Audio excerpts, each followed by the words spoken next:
very good evening to all the distinguished industry leaders, delegates, and members of the supply chain fraternity. CI Institute of Logistics, in association with Sclen.ai, extends a warm welcome to each one of you to this Leadership Strategic Summit on the theme Autonomous Supply Chain Orchestration. It's now my privilege to introduce Professor Archie D'Souza, subject matter expert, Professor of Dayanand Sagar University. To say a few words about Professor is a lot. I must say it's heartfelt. Professor Archie D'Souza is a distinguished scholar and industry veteran with over 4 decades of experience in the airline, logistics, supply chain, and project management domains. A respected thought leader in supply chain management, blockchain technology, and AI applications, he has made significant contributions to the industry and academia through his research, publications, and curriculum development. May I now request Professor Archie D'Souza to kindly deliver the welcome address and formally welcome the distinguished gathering to today's summit. Over to you, sir. Thank you, Smitha.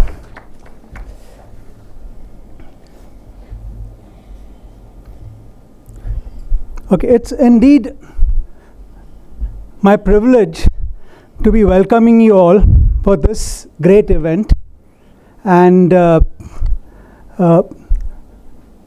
I like what you people have named it, the AI Leadership Strategic Summit, and the theme being Autonomous Supply Chain Orchestration. Remember, we supply chain professionals are a very important part of global business. Without logistics, the entire economy of the world will collapse.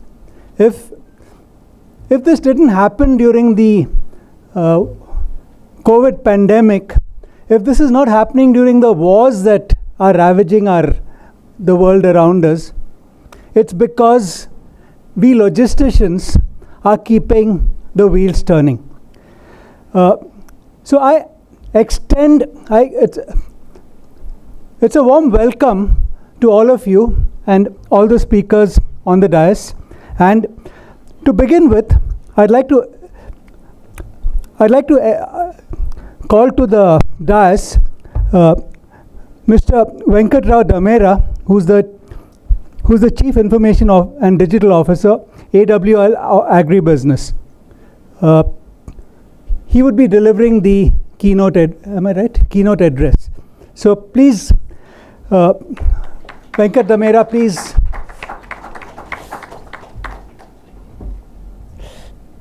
I'll leave this here, okay.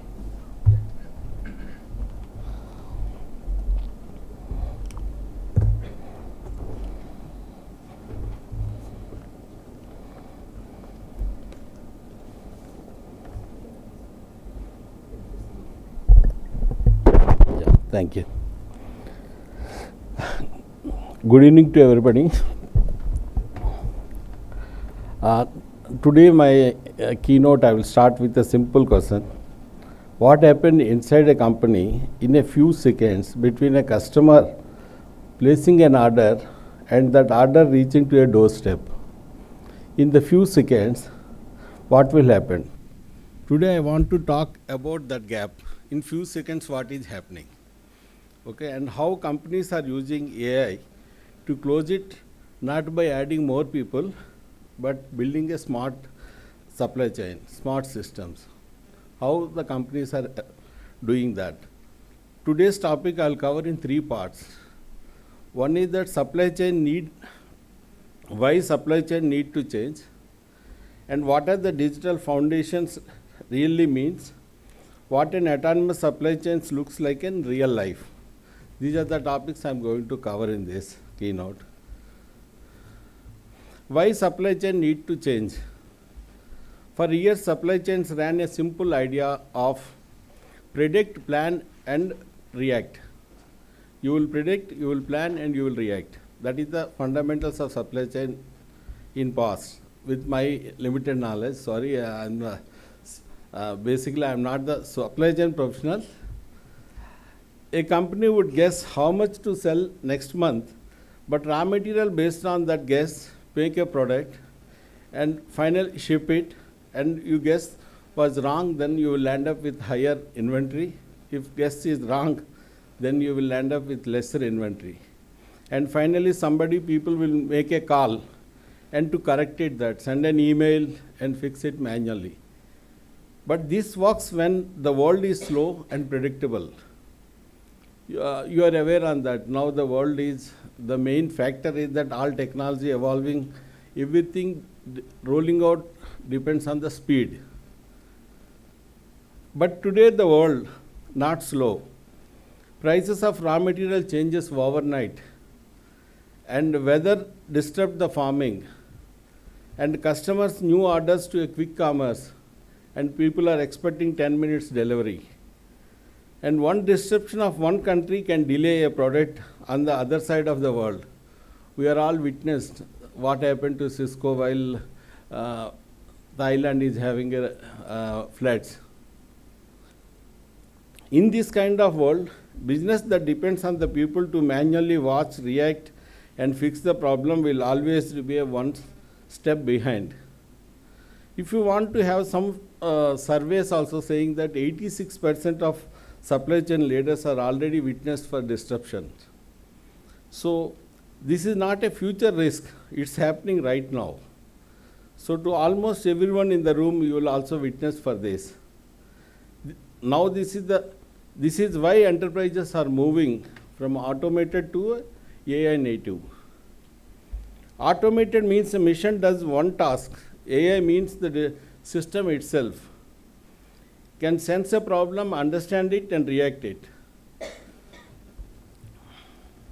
Think difference between a calculator and self-driving car. Calculator will do simple maths, and self-driving car will sense the road and decides and act on that. That is the shift enterprises are going through today's calculator to self-servicing supply chain. So for this, what kind of digital foundation really means, what we need for the digital foundation. Now you cannot build a self-driving supply chain overnight. It needs a strong foundation. Think of like a building and house. You cannot put a roof before having a strong base. I see the foundation as 4 simple layers.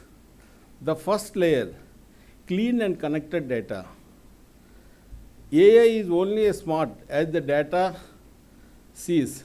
If the sales data, your factory data, and every data is isolated in a separate mode and disconnected, AI cannot work. AI cannot see the full picture.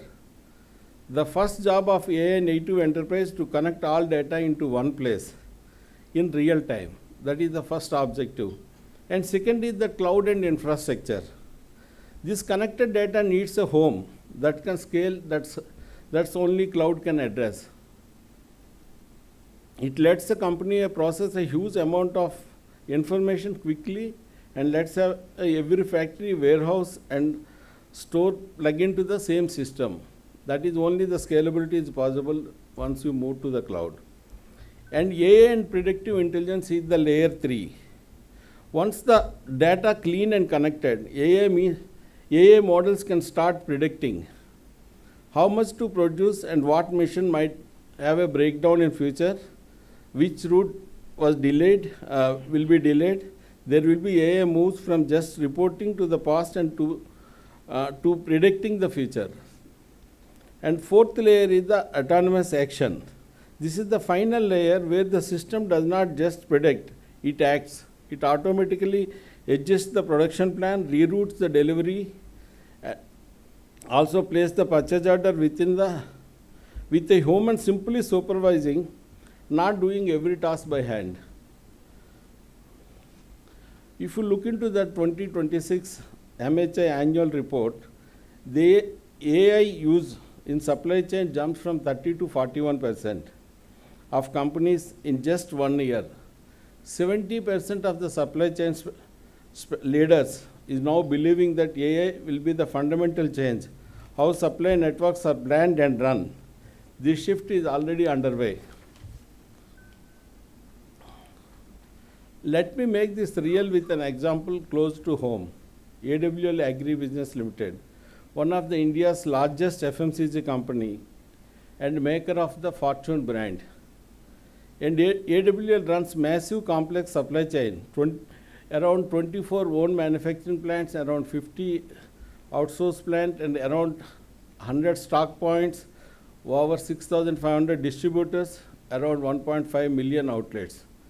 We are operating the massive scale.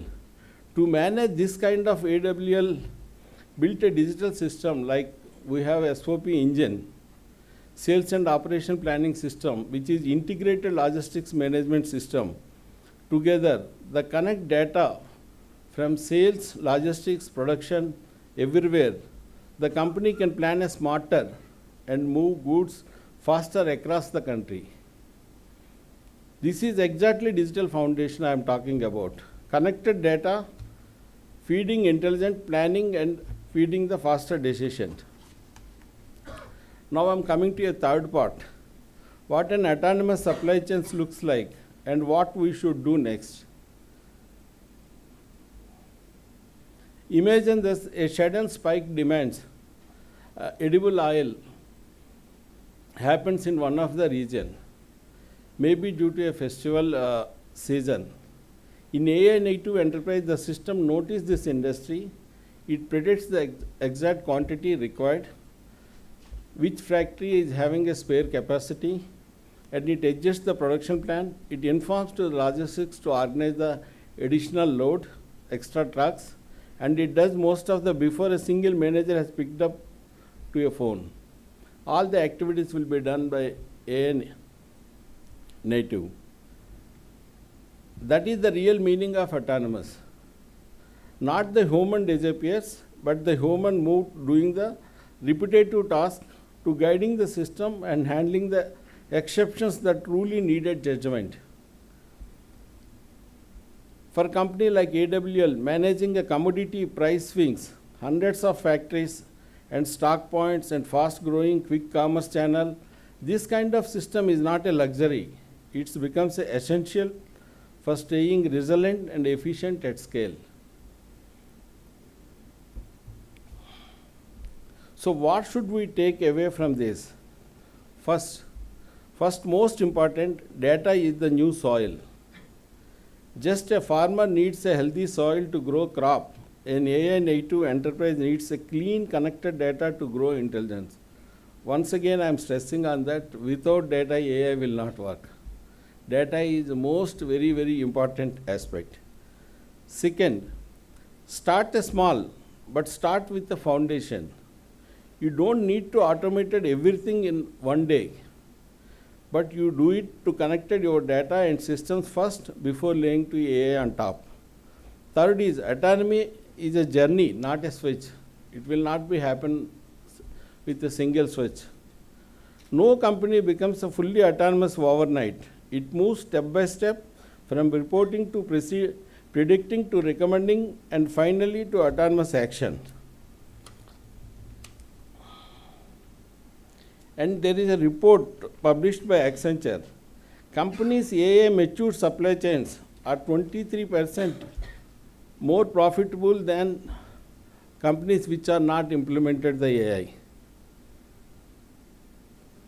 The enterprises that will lead to the next decade and not the ones with the most people watching their supply chain, they are ones who build the digital foundation strong enough that their supply chain can watch, think and act on its own.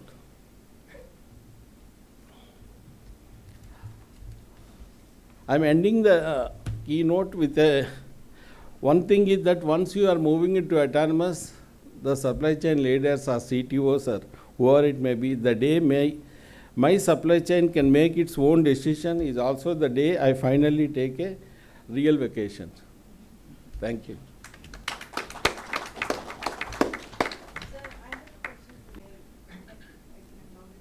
Implementing AI right now in Yeah, sure. Basically, one of the major challenges is not a technology. Technology is not at all a challenge. The challenge is change management and drive. And more importantly, clean and quality data is very, very important. Otherwise, most of the time we will realize, after seeing the output only, we will realize that there is an error in data. So that is another aspect, and more importantly, board level also understanding and supporting is very much important. Because AI is a buzzword, everybody thinks that AI will do everything without having any effort, which will not happen. And another important is that agent will do autonomous, but agent needs a ownership. The ownership lies with the human. You cannot live and depend on everything automated. Authenticity basically, right? Correct, correct.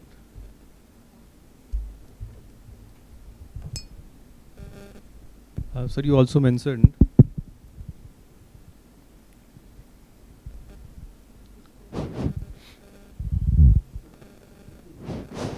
it's working, is it? Yeah. Okay. Like you said, that data clean is important as an input, but you also said that don't try to solve everything in one go. Have a base foundation and then build from there. It just struck me one of the learnings I had. So, in my spending of 10 years in Flipkart or e-com world, where I have seen that 10x scale in front of me, when we were doing like 100,000 deliveries to 5 million deliveries now. Initially, when we saw the tech development, we started with some foundation, so homegrown tech. Then we started building upon it, year on year, big billion sale to big billion sale, etc. It came to a point where system had so many first aid kind of arrangement done for different verticals that followed in the strategy itself and the growth that followed in the Flipkart. As example, I'm saying. In that case, the tech itself become a bottleneck for us to move beyond. It's a very complex system where different verticals are being run. It's a supply chain is complex, and systems are like stopgap arranged.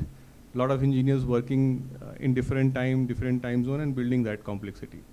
In that scenario, this is the growth. Any company which will grow. Correct. I'm seeing now that in Aether, I'm in Aether now. I'm seeing the same. Like we have now growing up. I'm trying to automate few of the things. I'm seeing this challenge unfolding in front of me again in a same way. Unfortunately, I feel that this is gonna have the same fate what happened in the previous organization. Anyway, as a tech person, how the companies can actually not get into this rut and solve this, where actually the agentic AI or future data is speaking to each other can happen and prediction can happen. Yeah. Yeah, I've understood the question. In this, there's two ways on that. Basically, the organizations which are like, you can consider that any FMCG industry and all, the investment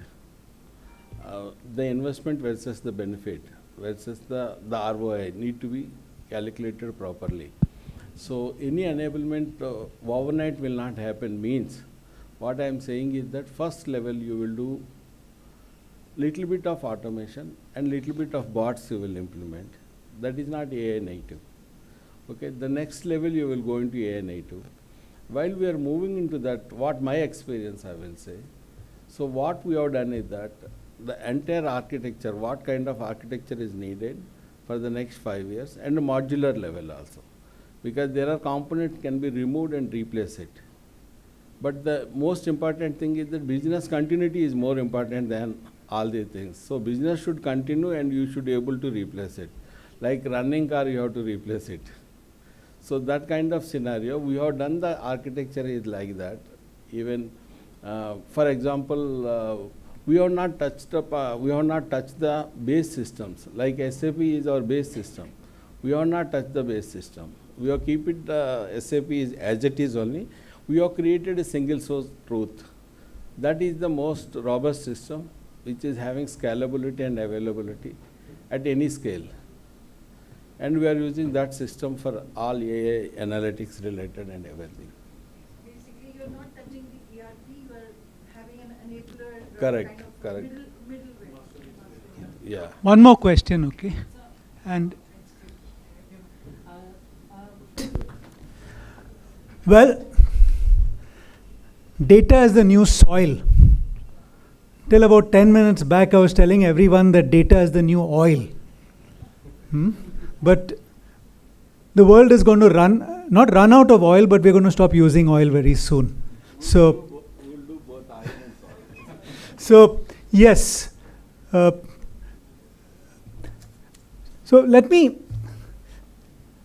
our next speaker is Mr. Siddaraju, SID for short, HV. He's the founder and CEO of Caliper Business Solutions. So, Sid, could you please come forward? Yeah, you can. All the leaders who are here on the dais and then as well as who are all participating here. So you might have witnessed so far. So most of this event happens in silos. Sometimes they call only CFOs, they discuss supply chain, and sometimes they call CTOs, they discuss supply chain. We are missing the supply chain leaders. So we thought with our experience, why can't we bring all these silos and then integrate here? And then let us understand what it takes. We are talking about autonomous supply chain, right? So it's a buzzword, but basically we are not having a foundation. And with this foundation, so we are living, without having a foundation, we are living in silos. And these silos will never bring global optima to your organization. That's where I think we thought we will bring all the leaders together, and moreover it is a presentation, it is a learning, and what we have learned we are going to share with you, and then similarly later we will have a panel discussion, so whatever questions you have you can ask them. Okay, so first I will start with industry demand for autonomous supply chain orchestration. As Mr. Venkata Rao has beautifully put forward his thought process in terms of what is AI and then how we are going to adapt it over the period of time. So I will just pick your mind from past 1 or 2 years. So supply chain digitization, supply chain orchestration, and then autonomous supply chain AI agents usage has become a frequent boardroom discussion. So you might have heard this, right? And if you little go back, so where I'm talking about 2 decades, supply chains have evolved from linear to a multi-layered distributed intelligent networks. So when we talk about these distributed multi-layered networks, that to an intelligent networks in silos, so basically addressing these digitization in silos and then optimizing these things in silos will not help you in terms of getting a global optima. That is where most of the industries are struggling today. These initiatives are happening in silos, and most of the department don't know what other department is doing, but at the end of the day, there is no single source of truth data. There are multiple sources of truths. And having this multiple source of truth data, if you want to build any system, even forget about AI, you might not be having one centralized decision system where CXOs and then CEOs depend on that number in real time. Okay, this is where the first problem which we have seen. And the key to transformation is basically orchestrating this across the silo system and basically enhancing the agility, reliability, and then as well as what we call process efficiency across the supply chain, right? So if you look at Sclen.ai, how we are facilitating this for almost 12 different industry segments, so over a period of 10 years. So basically, if you look at, when we talk about supply chain orchestrations, so we enable this end-to-end supply chain orchestration through an AI native platform.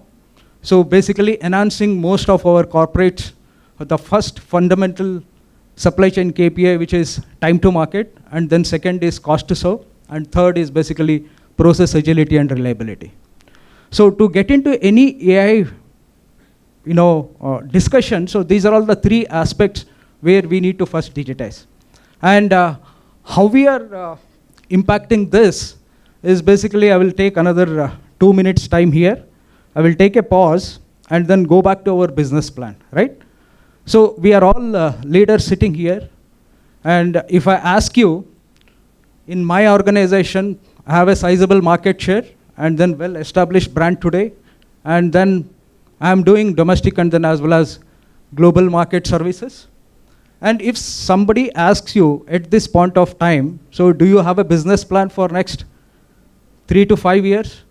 Of course, I have a business plan. My business plan looks like this. If I sit in April 2026, if board members are asking me to give me a business plan, I will give this business plan, right? So at the end of the day, there are only 2 lines in business plan. So we'll showcase them, this is how we are growing year on year. And then second, this is how my PAT is going to grow, okay?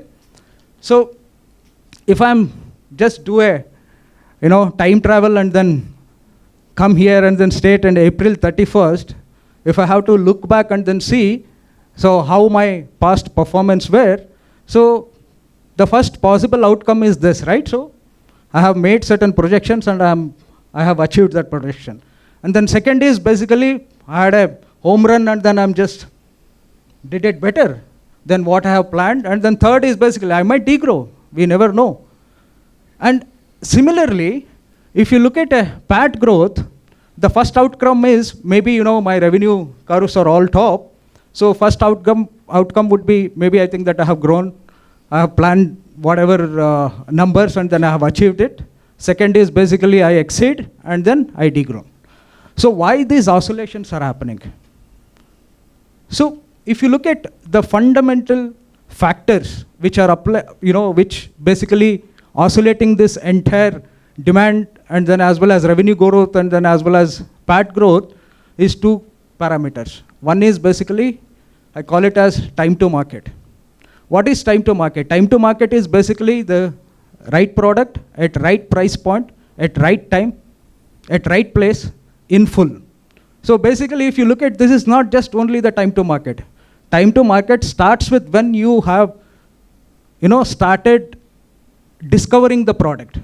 For example, you say that you are in a automotive industry. So when somebody planned that, okay, I'm going to release this. So time to market today, we are talking about in supply chain only the distribution time. So it is not.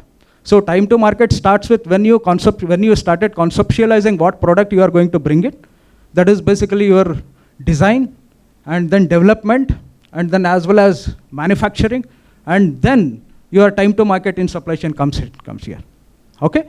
So if you look at today, what is happening in the industry is the product shelf life is lesser than the engineering time today.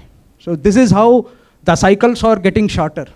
So when these cycles are getting shorter, so basically we need to see that it is supply chain is not the only thing. It is about bringing those engineers and then as well as product builders also to the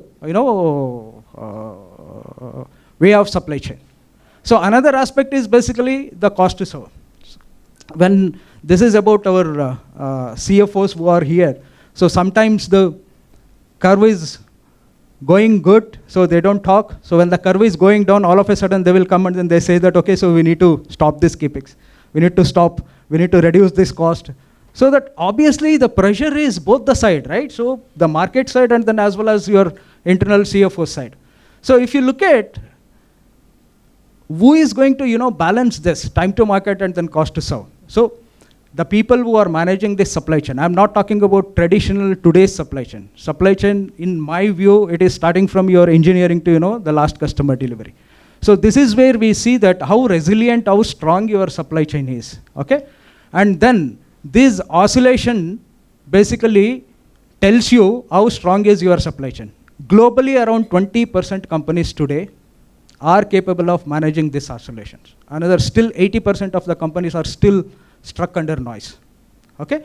So if you look at how those 20% companies have evolved over the period of time, right? So I will just give you a little evolution. This is my journey, early 2000. This is what I was working when I used to work with a large conglomerate in India. So this is where we all started. Functional silos, supply chain, separate departments, working independently. So we will all coming to know what happened. It is all pre-facto, okay? And then we started implementing ERPs in early 2000. So that is where we introduced to Oracle and then SAPs of the world. And later we came to know about new other JDA and then all other aspects in India. Okay, this is where we started, and then finally, when around 2006, 2007, when the e-commerce era started, then we started talking about digitally connected supply chain. This is where we thought of enhanced visibility and then as well as coordination. When the customer tolerance started shrinking, and basically when I talk about customer tolerance time is basically the ability to deliver brand within the customer tolerance time. So for example, I have a tolerance time of half an hour to heat dosa. If somebody tells me, if I go to the restaurant, he tells me that I will be giving you after 1 hour, you will lose the sale, okay? This is where this is predominantly true for every business today in India and then as well as globally. And then this is where we started realizing that where is the transaction, and then we started evolving from digitally connected supply chain to an intelligent supply chain. This is where what we started realizing what is likely to happen next, and then finally we are here in terms of autonomous supply chain orchestration. The first 4 blocks where we started bringing data, we started standardizing process, we started standardizing the master data and all other aspects, and then finally where we are here is that basically what action should be taken now in terms of if we realize that something is going wrong maybe today or tomorrow, okay? So in this context, why we need this? Basically when we talk about, we have already reached certain stage where data is already ready, and then we are going to use this data and then get some predictions. So at the end of the day, why we need this? So there are 2 aspects, internal and then as well as external. I call it as lighthouse effect here. The first is basically demand and supply volatility. See, your demand and supply volatility is directly related to your market share in the country. Okay, if you are having a 60 to 70% market share, so obviously your demand volatility will be less because you are the monopoly and then you are the pioneer. So when your market share is 5 to 10%, 15%, so obviously no matter whatever AI prediction you bring in, your demand volatility will be there because other competitors will also get into that, and then you also want to better himself. So it is about how faster you are going to respond rather than how actually you are going to predict, how accurate you are going to predict. You need to look at how faster you are going to react to the disruptions. That is where the agility comes in. Apart from that, this is decreasing time to market. So we know that we used to wait for a days, and then now we are not even waiting for 15 minutes. Even 15 minutes, if they are getting delayed, so we get irritated, right? And then there is a rising cost to serve, lack of real-time visibility, constant operational noise, compliance needs, and then as well as integration failures. These are all the aspects which are stemming out from the fact that the supply chain needs, complete first digitization, then integrate the silos, then orchestrate it, and then go for autonomous, orchestration. So how do we address this? When we discussed in the initial stage, when we talk about AI, we all think that these are all the buzzwords, and then we need some innovators to come and then look into our business and then tell us that what needs to be done in that area, okay? So at the end of the day, if you ask us our experience, it is very simple. So first is basically you need to map your entire supply chain logistics execution network. So it starts from your raw materials, the raw material storage, production, finished goods, RDCs, your CDCs, and then till the end customer. And then map your type of manufacturing, be it, MTS, MTA, MTO, hybrid, CTO, and then as well as ETO. And finally, you see what type of supply chain you are into. Is it basically a pull supply chain or a push supply chain? So at the end of the day, I'm not going to the nitty-gritties here because we are all leaders. We understand what is push and then pull and all other aspects. I don't have to get into the nitty-gritties. We can discuss that at a later stage. So once you map this, then what you need to do is that evaluate your existing supply chain maturity. How you can do this? Again, it is very simple. We have mapped our supply chain, and then you bring all the supply chain network in horizontal frame, and then bring all the process into a vertical frame, And then wherever you don't need those processes, eliminate it, not applicable, and then start rating them in terms of, is it manual process, is it a digitized in silos, or integrated those silos already, real-time insights are coming out of that or not, and then whether there is an auto decision is happening or not. This is a very strong framework we developed internally, and very commonsensical framework. You don't need any genie to come and then tell you where your supply chain stands today. So if you bring in all your department heads and then collectively sit together, so you can come out of this. Okay? So, and then once you do this, then is basically, this is how it looks like, right? So you give all the ratings and then see, this is your network score. That means how much, you say that master data governance and then process and policies and then demand and supply planning, sales force, general procurement, logistic services procurement, so on and so forth. There might be around another 50 to add this. And then if you look at, these are all your supply chain network, and then what is the score where you stand today. And once you do this, you will completely know what is your actual score in terms of network score and then as well as your process scores. Both put together, and you will come to know that what is your autonomous ready supply chain maturity. And here, if you don't have 100%, you are not AI ready at this point of time. So this is where you need to bring the data. Once you bring this data, then you need to map the solution. So when you know that where are the gaps, and then mapping the solution is very simple. This is where we call bridging the workflow silos. So you have all the workflows across your supply chain network, and then bridge workflow silos with connecting internal stakeholders and the external stakeholders, and orchestrates this seamlessly starting from your demand, inventory, freight, indenting, VIVO, tracking, warehouse, depot, delivery, reconciliation, and then as well as payment. So this is where once you map this blueprint is ready.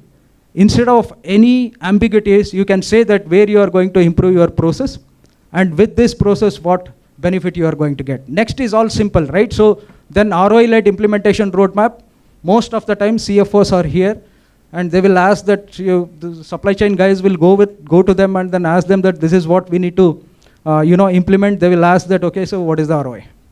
And being a supply chain guys, we know day in, day out, so we are struck in firefighting. Where do I get ROI?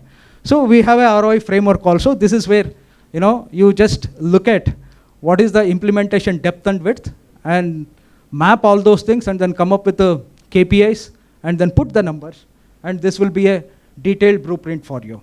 So once you do this blueprint, then go to the management, take a buy-in, and then you should have a really a good partner to enable this, no matter whoever it is. See, at the end of the day, supply chain orchestration is not a one partner job.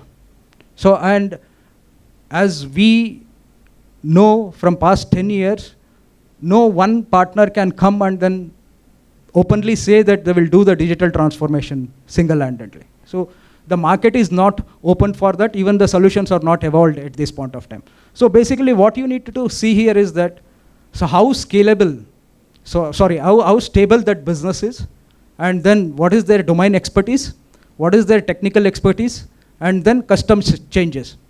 So all these digital initiatives have done carved in and out. It is not that they had 100% system, they will come and then they plug and play to you. So obviously they need to come and then sit with you and then understand your requirement. 80% can be plug and play, another 20% needs to be customized or configured for your business. Okay? So that is where the custom changes. Whoever is helping you, you should completely understand what is their capability in terms of addressing those custom changes. Okay? And then the system integration. This is also one important thing. Technically, they are very superior when it comes to understanding the system integrations. This is where most of the integrations fails, the most of the implementations fails. And then another is basically change management. This is what Venkata has also covered. Around 60 to 70% of the digitization projects fails in change management. no matter how good is that particular product, if the three departments have their own KPIs and they start fighting each other, so no solution will be up and running in any of the organizations. Okay, this is one. You need those kind of matured people who understand, who help you in change management, and afterwards it's support. Today supply chain is a mission critical function, right? If somebody tells you that okay, they will give you a support after 4 hours or 5 hours, nobody is there to help you. In the document, this is where I want to talk to CFOs and then CEOs also. So in the document, when you negotiate with your implementation partner, so you always say that okay, I'm okay with this SLAs, but at the end of the day, implementation partner will spend 24/7 giving you a support, because this supply chain is not an inclusive system. So it's basically an external system. So because we are exposed to your suppliers, and then your suppliers, and then your customers, our internal stakeholders and external stakeholders. So building a proper, what we call a digital framework, and then as well as blueprint along with the SLA is very important. Once you do that, and if you find a right partner, and I think that you need to just wait, give them a time, and these are all not the projects where it can be delivered overnight. Sometime it takes 3 months, sometime it takes 6 months, sometime it takes years also. This is where I think we need to understand at a CEO level, CXO level, and then as well as operations level. And finally, I would like to give you a last slide glimpse how we are basically transforming this journey. So if you see, we cover the entire supply chain, value chain, and then bring those silos into a digital orchestration platform, digitize, analyze, optimize, orchestrate, and then we work with your management in terms of how we are impacting your growth and profitability, basically enhancing 3 major KPIs, what is time to market, cost to serve, and then agility and reliability.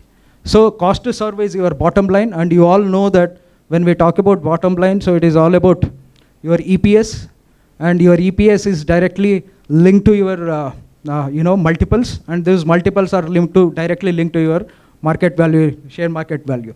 So this is where supply chain is not only the bottom line or top line enhancer, it is a balancer between top line and bottom line, and as well as your market value.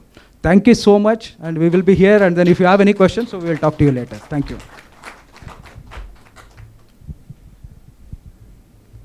Smitha, are we on time?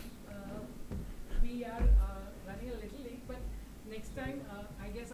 So, yeah, I like this concept, bridging the workflow silos. It's really needed very badly today, especially if one is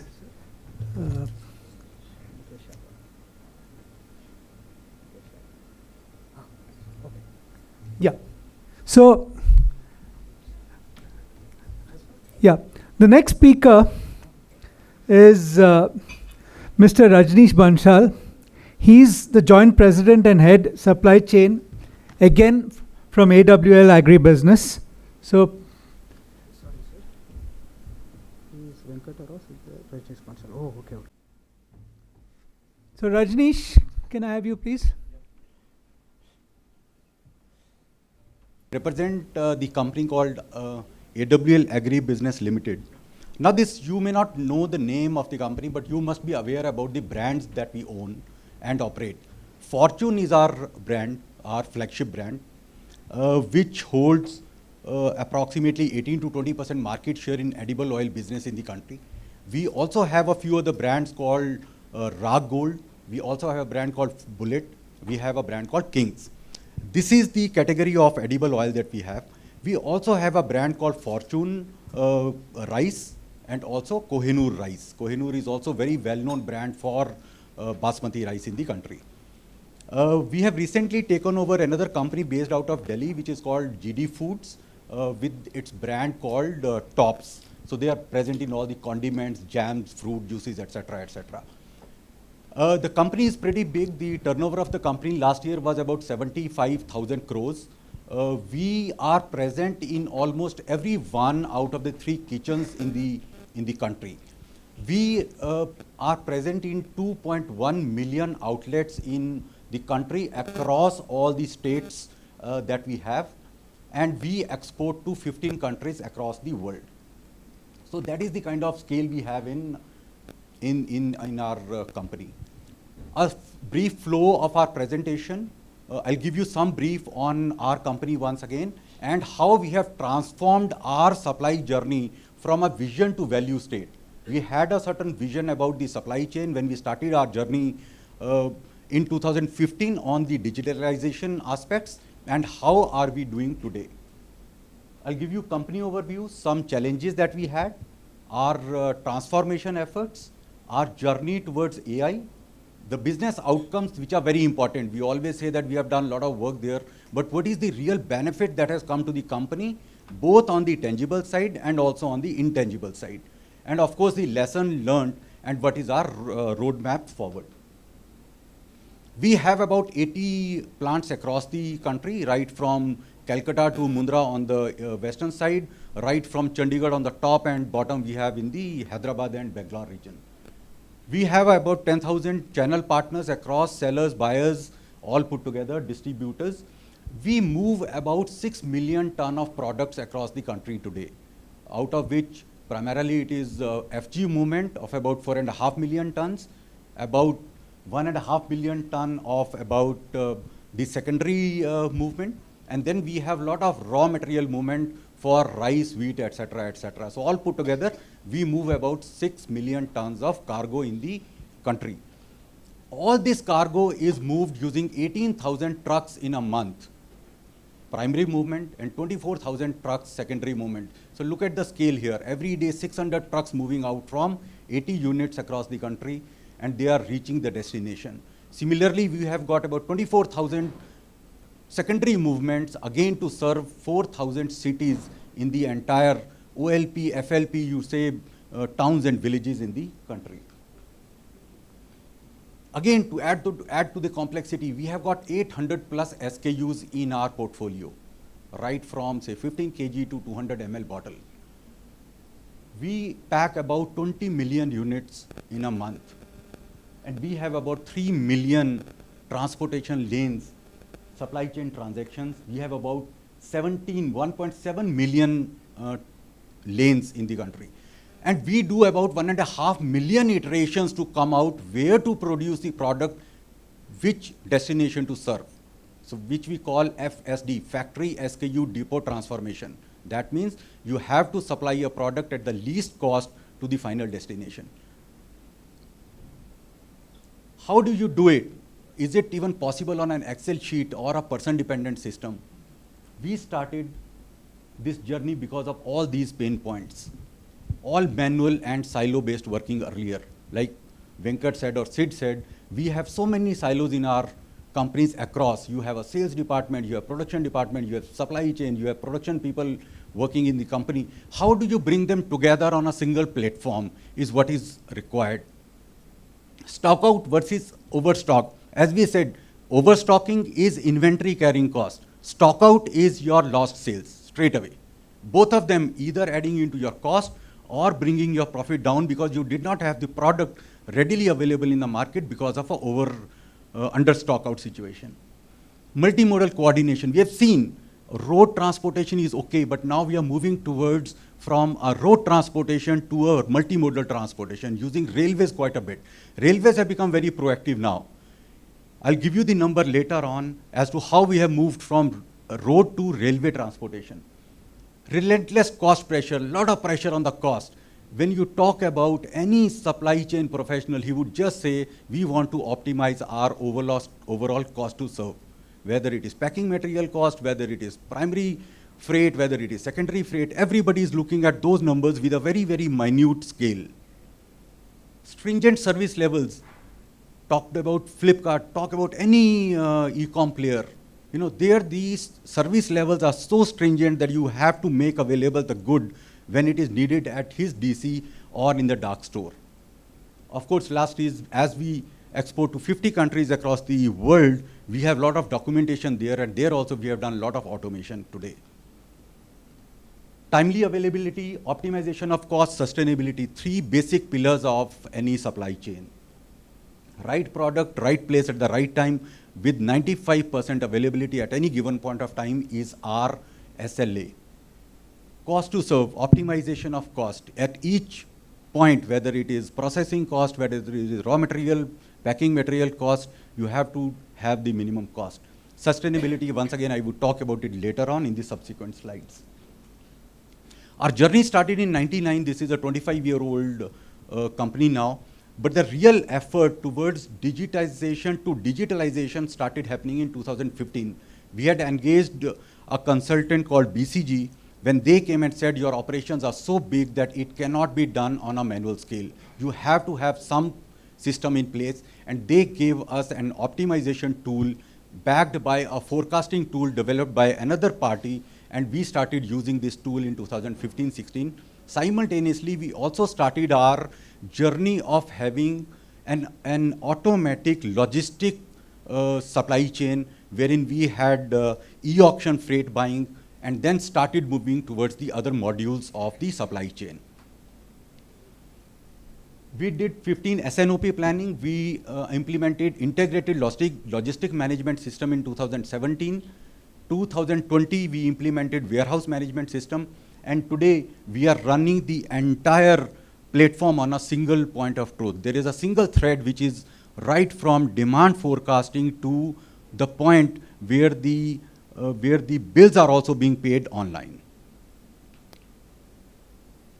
Our SNOP engine, it gives us least cost, it gives us demand forecasting, it is giving me dispatch planning, it is giving me the production planning. Once the demand is coming from the system directly, we have a consensus-based demand planning which is given to the sales team. And then we finalize the demand plan for a month. Automatically using a system, the system would bifurcate the entire demand plan into production plan automatically. There is no human intervention at all. So talk about 300,000 tons of product to be made across 100 locations, the entire production plan is done automatically by the system. And then the dispatch planning comes into the picture when the next stage of SNOP starts as to where to make what, when, and when to send the product in the market. Integrated logistic management system which we have done is right from, we started with e-auction freight buying alone, but we requested our partner to go a step further, and instead of calling the truck drivers or the logistic player to send their truck, we would actually send an indent by a click of a button. So that means we would just send an email automatically to that guy and he would send the truck to us. The next problem was when the truck comes to us, there was no visibility as to where it is. Inside the unit, outside the unit, we once again told our partner to let us have a system of vehicle in, vehicle out. That means I should have the entire visibility as to when the truck comes on my gate, when it goes to my loading bay, when does it come out, when does it gate out. And then tracking, of course, till the destination. Last bit which we did last year was we made the entire billing process paperless. Right now, we are not getting any printed invoices from our logistic partners. Earlier, the person would reach, he would give us the POD, he would send the details to his head office would print out the invoice, send it to us, and then we would make the payment. Nothing doing, it is all paperless. Once the POD is uploaded, automatically it would pick up the freight from the system, it would match the numbers, it would send us the draft invoice on the system. Once we give it a go-ahead, immediately we would make the payment. Our payment cycle is now 4 days. WMS, once again, FIFO, inside the plant, inside the warehouses as to how we are managing the FIFO, how are we managing the put away list, how much we are taking the put away, dispatch plans, etc., etc. And last one is Trajix, which we are doing on the export side of it. This is our dashboard, a daily dashboard, live dashboard, carrying all our KPIs of the SNOP. I know what my forecasting accuracy is, how much inventory I'm carrying in the system, how much has been the lost sales because of stock not being available in the system, everything on a single click of the button. We also have a kind of speedometer. Daily basis, we can see what was the plan and how much we have actually sold. Everything on the go. You can see all these numbers. The red represent that we have not done that well. Green means we have done really well. Our logistic end-to-end solution, from RFQ stage to e-auction to indenting to Vivo to tracking to F&A, everything on a single click of button. All this has also been given to our transport partners. They can also see as to where their documents are. They can also see as to when their payments would be released. Everything. Very, very transparent system across the supply chain. So we have a connected thread running across the whole thing.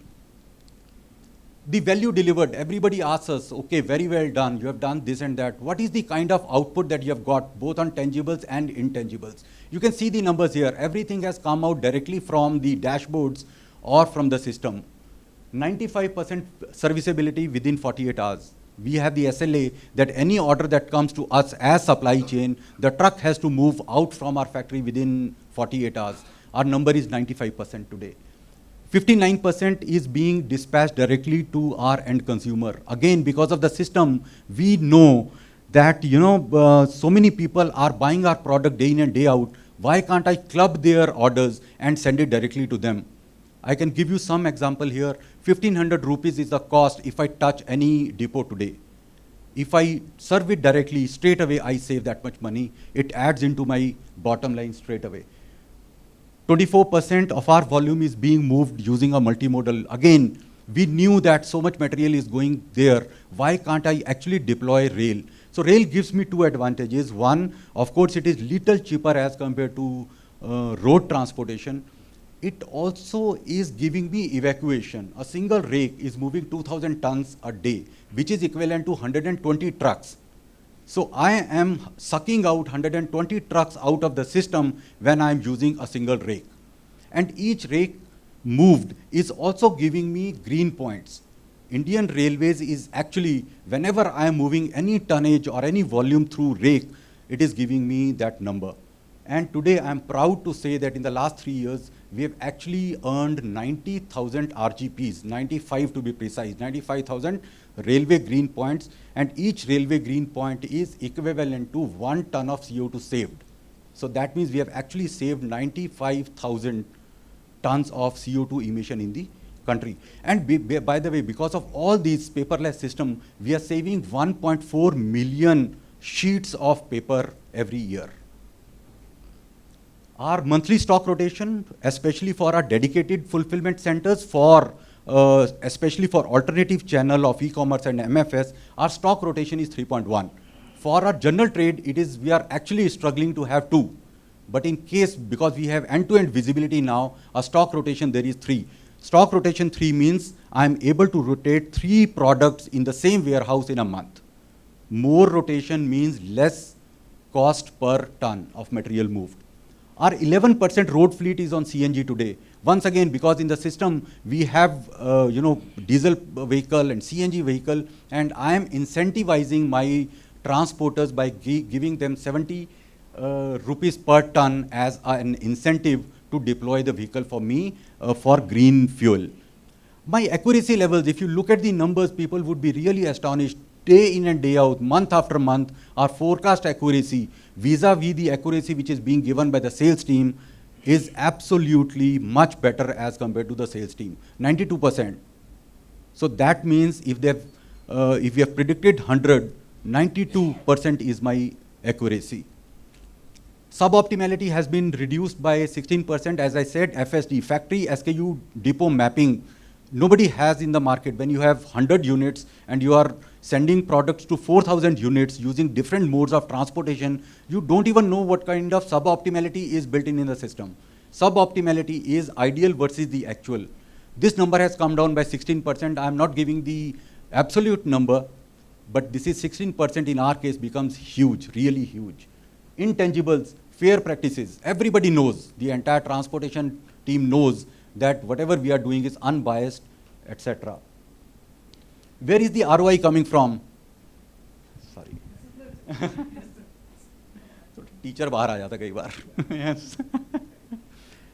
Network optimization, FSD, as I said, 16% on suboptimality reduction is just huge saving for us. Straight away adding into your bottom line. Multimodal shift, 24%, straight away. Around 4%, 3 to 4% we save when we move by the railway rakes.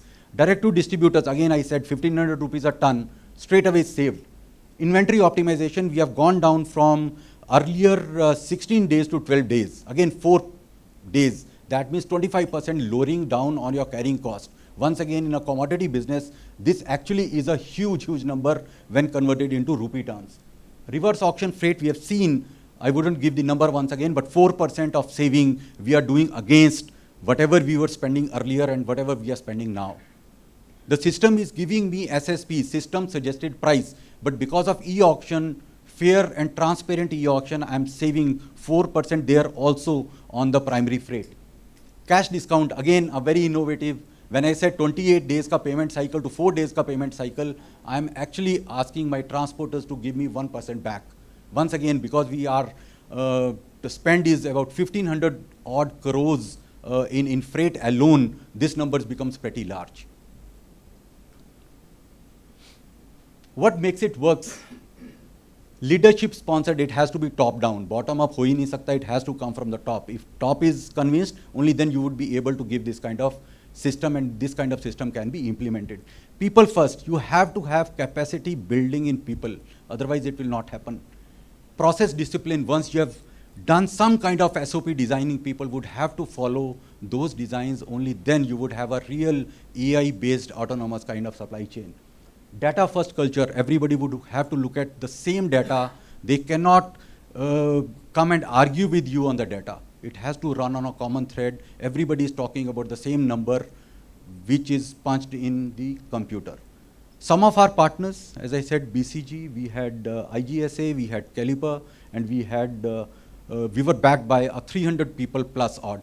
But let me also share some insight here. Change management is very tough. We actually struggled with our own people. But when we go out to transporters, they are much more forthcoming. In fact, they are much more willing to participate in such a transformation rather than our own people.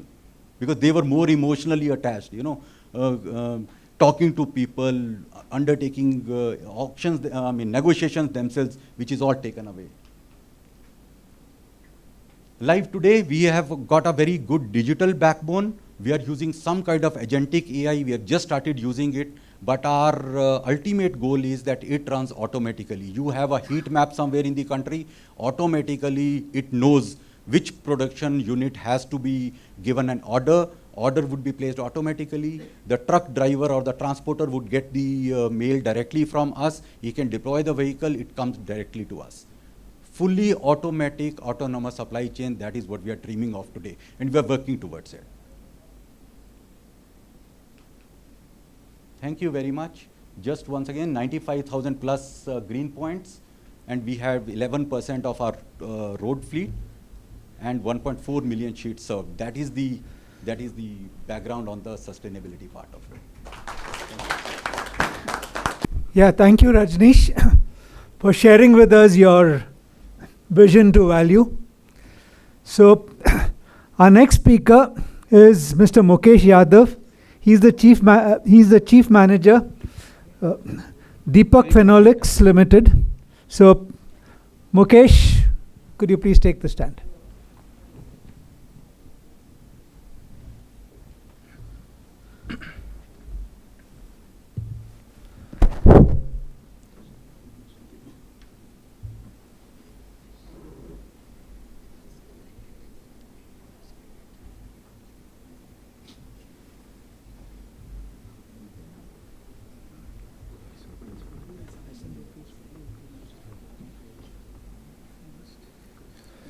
Good evening, distinguished guests and fellow industrial leaders.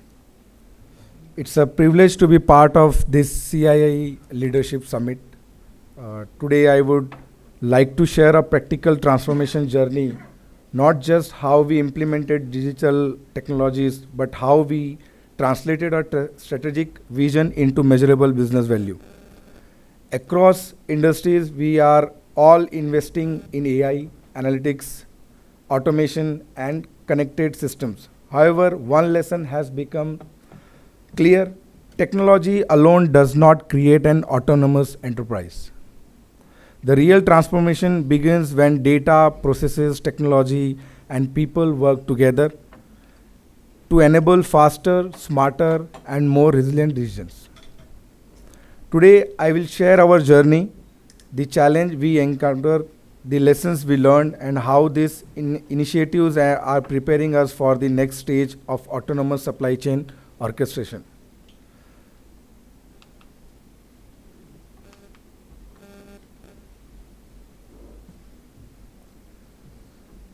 So I belong to Deepak Phenolics. Deepak Phenolics is one of the well-known company in chemical manufacturing. We are basically into the manufacturing of phenol, and we are the largest manufacturer of phenol chemical in the country. And it gives me privilege to share that we have only one competitor in India, that is the import market. So this is the overview of the company. Lowest thermal footprint plant in the industry. We have a such kind of state-of-art manufacturing site in Dahej, located in Gujarat. Pan-India plus export markets we have. We have tank farm plus FG warehouses, which is scattered within Gujarat, as well as we have spread our wings in the north, and we are now targeting south part also. As I told you, along with phenol, we are the largest consumer of benzene in country. As we were talking about, and we have seen large SKUs in different industries, we have a bulk chemicals, basically dealing in the bulk transportation of the our product. And now we are targeting the small scale customers also by getting into the drum packaging of our products. We are the largest non-polypropylene consumer of India. We are also certified by Responsible Care, which is one of the Ignite certification in the chemical industry. We have a different customers, which is pharma, paints, resins, and laminate industry. So these are the overviews of the products we have been handling and manufacturing. Phenol, as we are the market leader in that. We are the largest manufacturer since 2018, as we had our plant in 2018 in Dahej. We have installed capacity of 330 KT per year, and right now we are utilizing our 100% of the capacity. Our market size is 60%. As I told you earlier, we have only one competition, that is import market. When we talk about acetone, our largest manufacturer again in India, installed capacity is 200, and we are again utilizing our 100% capacity with the market share of 50% right now. IPA, the installed capacity is 80 KT, 100% utilization, market share is 36%. When we say cumene is basically not a FG for us. It is an intermediate which we are only manufacturing to utilize it in our finished good manufacturing, and we have the largest captive producer and of cumene. The capacity is of 500 KT, and we are currently manufacturing around 464 KT per year, where the capacity utilization is 93%. So here, the little idea where we have been present for touching our customers. So as you can see, the logistic has been bifurcated in two sections. One is inbound logistic, and the second is outbound logistic. When we say inbound logistic, this basically represent from where we are procuring our raw materials, and in our case, it becomes more obvious to talk about the inbound logistic, because we are procuring the gaseous form of hazardous chemical, the liquid form of hazardous chemical. And it again give me a pride to say that we are the only company in the country who is covering more than 4,000 kilometers in a single way to transport the most hazardous gas in the country right now, which is propylene, which is basically procured from the refineries of India.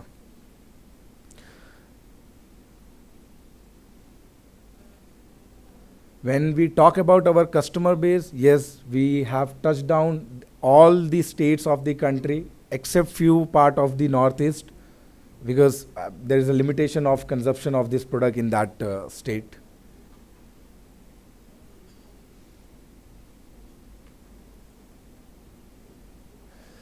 So here, from the beginning of the session, we have been talking about the supply chain challenges. But just to say, because chemical industries has a different challenges. We all are from the different industries. Here I would like to share the challenges what I or we as in chemical industry is facing. So when we talk about the planning and demand volatility, the raw material procurement sometimes become very challenging when you have a very specific kind of procurement from the specific kind of industries.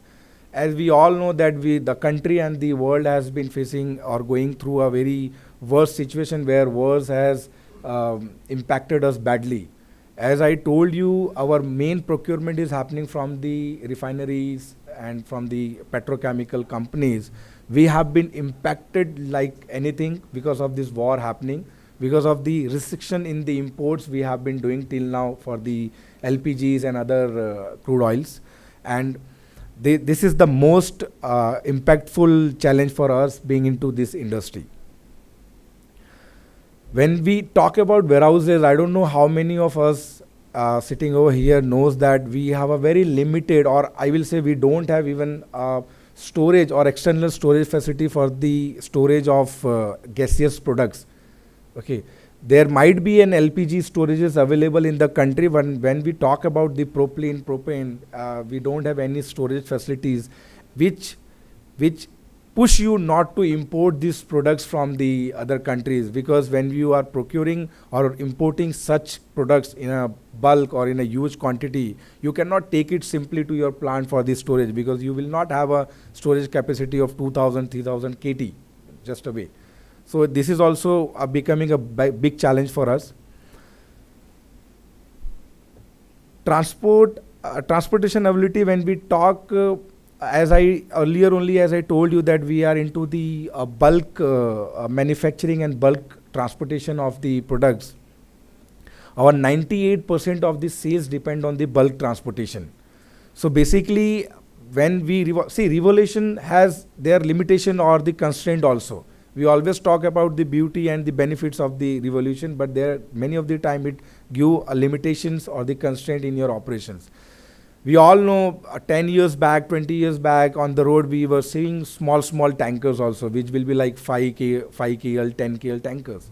But as the market has grown, we have done many revolution in the tankers. Now you will only find a 35, 40, or now the country is also eyeing for a 50 KL of storage transportation tankers, which is again a challenge for us, because the industries, the customers, what we are handling, they have been like here for last 20 years, 30 years, 45 years, and they have a specific storage facility with them. So just imagine the limitation I have. My customer is having a 20 KL storage with him, and I am asking him that I will send a 40 KL of tanker to you, and he will say simply that either I will buy from somewhere else, or rather I will put your tanker standing here for 10 days, because I don't have that kind of facility. So as soon as we are marching towards the growth, we are also lagging behind because of the infrastructures we have right now, because these infrastructures are 50 years old infrastructure and this infrastructure are those which you cannot change every day. If some company is thinking of changing infrastructure, it will take 50 years for them to change. So again, transportation with smaller capacity of tankers has become more challenging for the chemical industries as we have moved towards the larger capacity tankers. Visibility again in industries where you have been driven and managed by international market, visibility is always a challenge for you, and we are facing that from last 4 months. I guess people are knowing because of wars, because of the international policy changes, the visibility has impacted us badly because we don't know whatever I have asked a month back, which was saying that it will be getting delivered in the month of June or July, whether I will get that delivered on time or not. Customer service, because the things has been changed like anything. It is always difficult to meet the customer expectation, specifically when it comes to meet the OTIF. In chemical industry, it is bit difficult because the tanker requirement, the vehicle requirement is also niche, as I am talking about the specific kind of gaseous, specific kind of hazardous liquid. So getting vehicle on time and then with all the compliances, with all the legal requirement and delivering it on time, it always being a challenge to meet the required OTIF of the customers.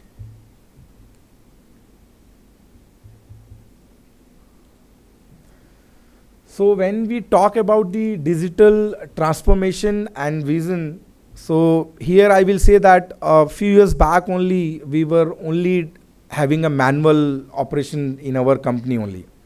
But then thanks to our management, few of our management people thought that doing in that way will be a more difficult for them. So they only forced that we should now eyeing to get into the more autonomous system where we can have an end-to-end visibility of our system.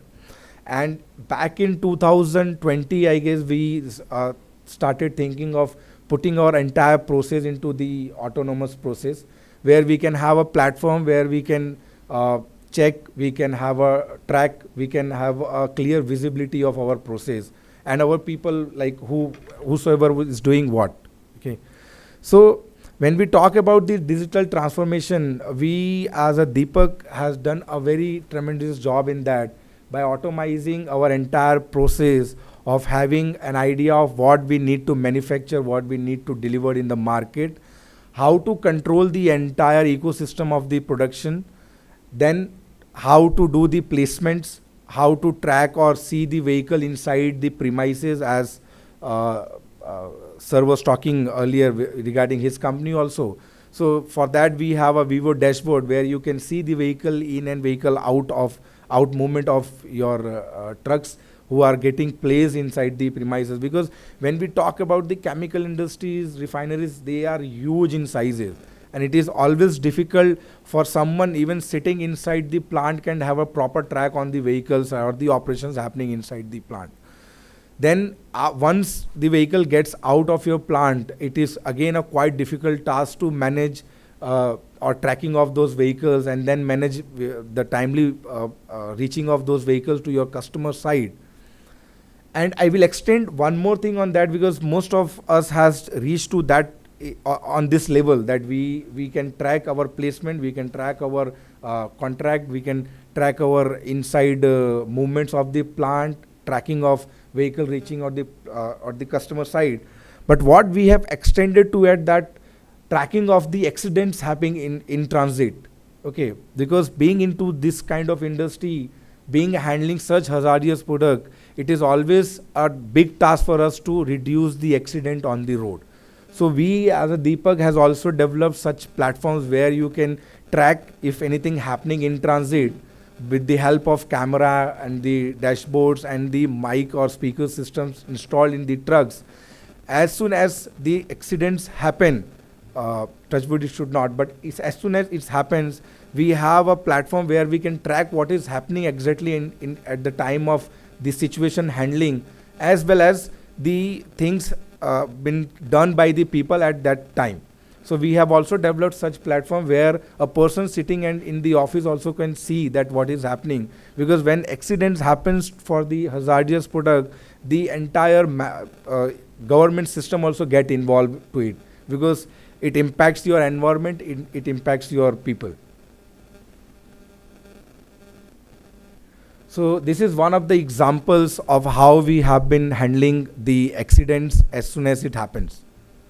So this is the 1 minute video where you can see, I got an information that any accident happened to certain place.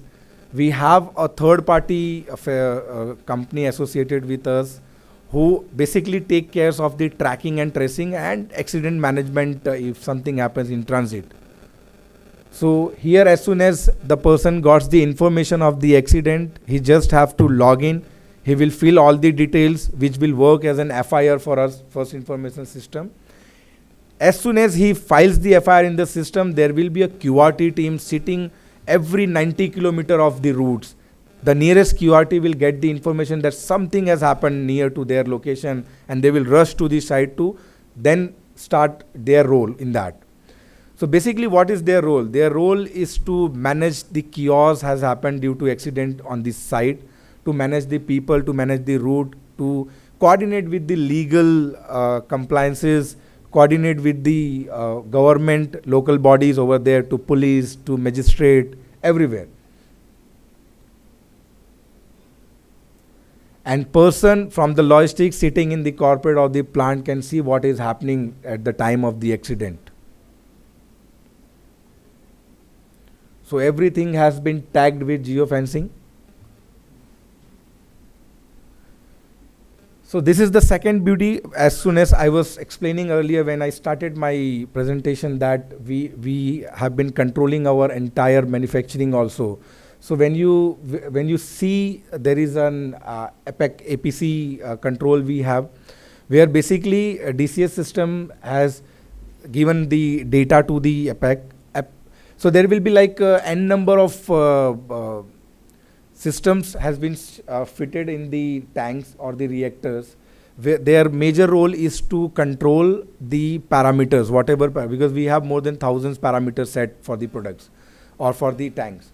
So their basic role is to control the parameters. The things should not cross the set parameters.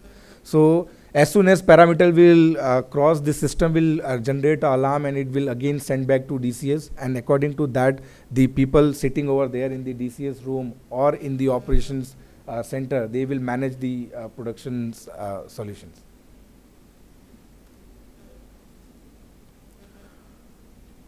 So I was explaining what transformation we have been done in our logistics and supply chain.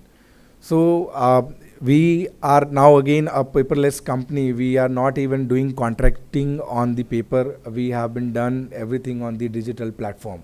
So how it works, we have, the person has to come to us saying that he wants to work with us. We will simply register him on the portal. They will get the RFQ for the yearly contract. There they have to put their rates. They will get the notification whether they were the L1 or L2 or where they were standing in the entire contracting system. As soon as we stop the contracting, L1 or so whosoever you select, but basically system says that you have to go with the L1, but you can also give an offer to L2, L3 to accept your offer, counter offer. As soon as the people accept your counter offer, you have to just click on the OK, and the system will create a contract with those selected vendors. Either it is a logistic or it's a vendor management system also. Like for purchasing also, we are using the same kind of platform. So the contract has been done. Now when it comes for the placement or the dispatches, so we have created a system where as soon as my salesperson will feed the requirement, it will goes to the back office where they have to just create a DO system. There also it is a manless process. The process starts manually only when the salesperson has to feed his inputs in the system. From there, from the CRM, it auto goes to SAP. From SAP, it auto goes to TMS. From TMS, again, the tracking companies and all that, they get automatically alerts how they have to start their tracking and from where the trips get start. So as soon as they will, the indents get created in the system, also all over transporter who are part of the agreement, they will get the notification that Deepak is looking for a vehicle with along with this capacity for this product for this destination. If you are interested, you accept and move further. So it will be a fastest finger kind of process. Whosoever will accept first, he will be eligible for placing the vehicles in the system. So as soon as he accepts, he will put all the details in that. In logistic, you will find a big challenge where the transporter has given his concurrence that he will place the vehicle, but many of the time he fails. So we have auto system there also. We have given certain time limits or the window where in that he has to place the vehicle at our gate. As soon as he crossed those times limit, the indents which has went to him will auto cancel, and the other transporter will be eligible to accept the indent and place their vehicle in place of the person who has accepted it first. From at plant also, we have already done our POC. We are in the process of doing the entire plant automation, where as soon as, I will take another 2 minutes to conclude because it is a very interesting part which I feel that my other fellows can have a benefit of it. So we have an automized system in our plant where as soon as vehicle will reach to your gate, there will be RFID tag at the gate which will scan your vehicle and fetch all the details, whether those vehicle has been placed by the company or not, whether it is their requirement for today's loading or not. They will scan, it will go inside, there is a survey system, the person has to come and see physically entire tank condition, compliances, everything. Once he will check, he will approve the tanker for the loading. The entire flow goes automatically in the system, and there will be a Vivo dashboard where a person sitting thousands kilometers away from the plant can see what is happening in the plant inside. And as soon as the vehicle will be approved for loading, the notification. We have a two separate identity. We have our plant, manufacturing plant somewhere else, and we have our logistic parks situated somewhere else. Like it is a 2 kilometer distance between both the locations, because we are operating with more than 200-250 vehicles per day. So the plant will get the intimation that this vehicle is ready for the loading. They will give an announcement to the logistic park that in the sequence they need this vehicle. This vehicle will automatically start from LP and goes to the plant, which is 2 kilometers away from the LP park. They will be queue in at the gate. So for us, the major challenge is our loading bay should not be vacant. If it is vacant, it's a loss of your money. So we always try to keep the queues ready. As soon as one vehicle will get loaded, the another vehicle will be assigned to it to park at the loading bay to get it loaded. So in that way, we are managing the entire process. As soon we don't have weighbridge in our plant. Yes, we have, but we are not using it because we have converted our entire operation in the auto loading system, where a driver will get the RFID card. He has to go to the loading bay. He just has to tab it. As soon as he will tab it, the system will get an idea that what material at what capacity has to be loaded in the tanker. The vehicle will get loaded automatically. We have ABS system which manage our entire load system. The vehicle will go to the commercial office where he just has to stand in front of the kiosk. He has to punch his detail, and he will get the invoice and this e-way bill printed on the paper, and he just has to collect it and go further. Yeah. Can you change it? I will skip that. Okay. Skip it. Skip it. So I will take another few seconds to conclude. So the lesson learned for the future roadmaps we have, as I conclude, I would like to leave you with 5 key lessons we have learned during our digital transformation journey, and how those lessons has shaping our future roadmaps toward an automation supply chain. The first lesson is that the person drives transformation and not independently the system. The second lesson is to measure before optimizing. Like if you don't have a measure, there is no meaning of going for the optimization of the process. The third lesson is standardize before automating. The fourth lesson is to integrate system rather than operate them in the isolation. And finally, we learned that data quality enabled AI. Looking ahead, our vision is to build on this digital foundation and gradually transition toward an automation supply chain. Thank you.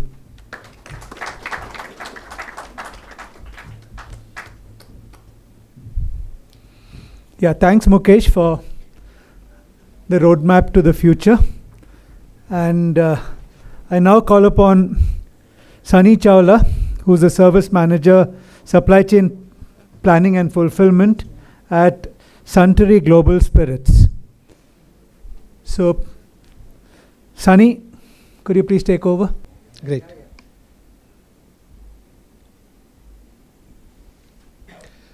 So, first of all, hello everyone. My name is Sunny Chawla, and I'm working as a Senior Manager for Suntory Global Spirits. My role as Senior Manager Suntory Global Spirits Supply Chain Head is taking care of supply chain planning, S&OP, logistics, warehousing. So, if you see, our supply chain manager or supply chain head used to be considered as a logistics head, right? He is just taking care of the logistics piece, and they used to call it a supply chain head, right? But now supply chain definition itself has evolved. Not only the technology, hi, is better? Great, thank you. So not only the technology has evolved, but in terms of roles and responsibility of the supply chain head has also been evolved. It's more wide, more broader. So definitely technological support is essential, right? Without support of technology, a supply chain head will not be able to manage the team or will not be able to lead the team to handle all of these processes. So starting with my first presentation, my first slide, it is kind of giving the idea of the global presence we have, right? So globally, Suntory Global Spirits is a 5 billion plus company, right? It has 6,000 people with 32 distillery and operations across the world, right?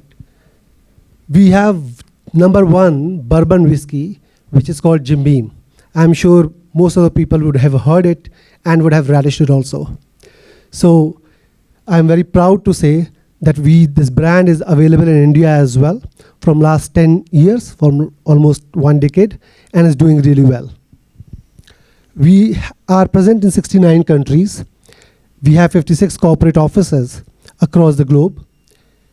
We have won 25 Employer of Choice Awards, 100 iconic brand families we belong to, right from Scotch, gin, vodka, single malts, and different categories.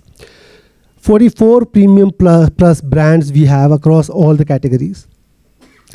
Talking about our purpose, right, which is inspiring the brilliance of life within the consumers. So giving them the rich moment and experiences, right, with our products and portfolios. It all starts from seed to sip, right?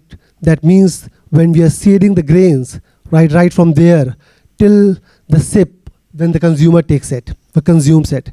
So till that point, giving the rich moment and rich experiences to the consumers. The values that we carry, growing for good.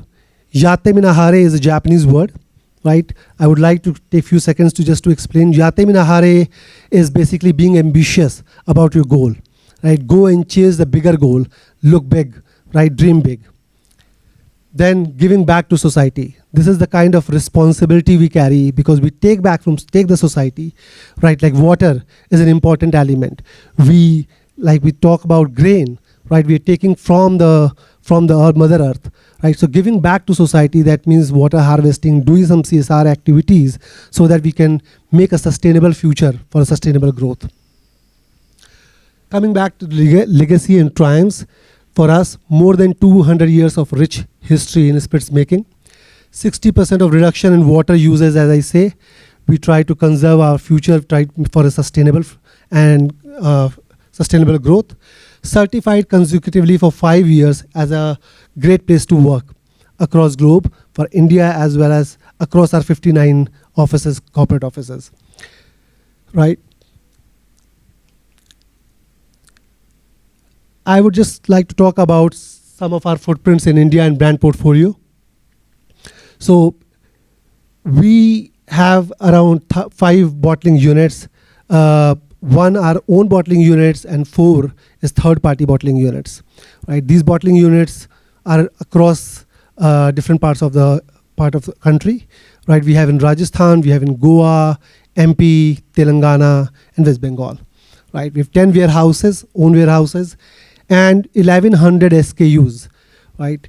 As each SKU carry a different label for different estate, right? Even one brand, different sizes for one estate is different, for another estate it become different because MRP, state regulatory policies make it different. So it becomes a different SKU. So 1100 SKUs that we try to deal with, and doing the forecasting, production planning, supply planning, logistics for these 1100 SKUs, right? We have 500 employees in India, and revenue, if I talk about, we have close to 1500 crore, right, that we reported last year. Some of our famous brands I would like to talk about is Oaksmith is the new baby for us. We launched during 2019-20 when the COVID also hit. But since then, today we are selling around 3 million cases of Oaksmith every year, right?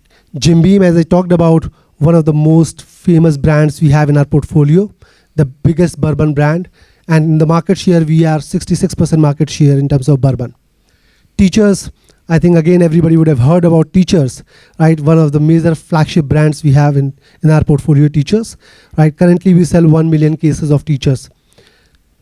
Bowmore, the oldest history we have, 1779, that's the distillery when it was opened. And since then we are distilling and serving to the consumers with this premium brand. Lafroig, Ardmore, Maker's Mark.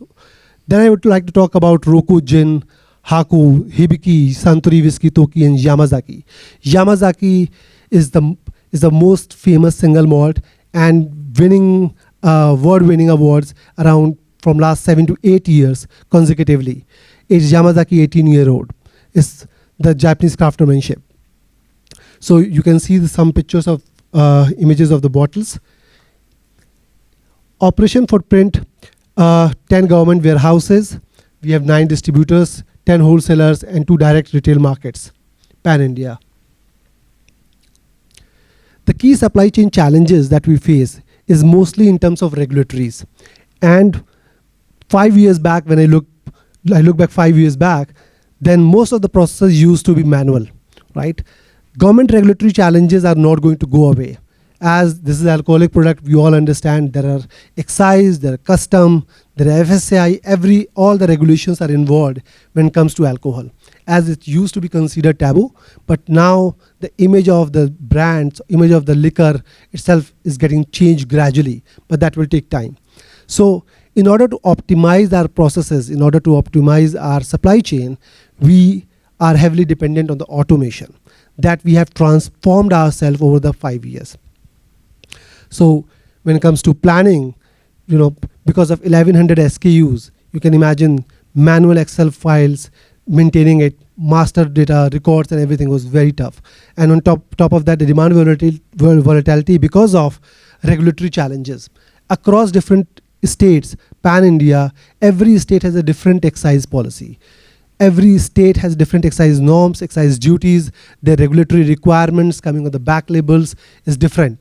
Right? Following each and every SKU's demand processes and demand forecasting is extremely challenging. So then maintaining inventory, warehouse control, transportation, and then customer service. So customer service itself is again a very challenging thing when it comes to alcohol. As movement of the alcohol itself is regulated, right? Not every courier service can take the product and send it, right? There is a particularly the legal way of doing it, and then some licenses that you have to acquire to do this transportation service of the liquor. So getting the samples to the factory, checking them, testing them, sending the reports to the consumers, and then there are different laws around it, right? Itself makes this customer service very challenging.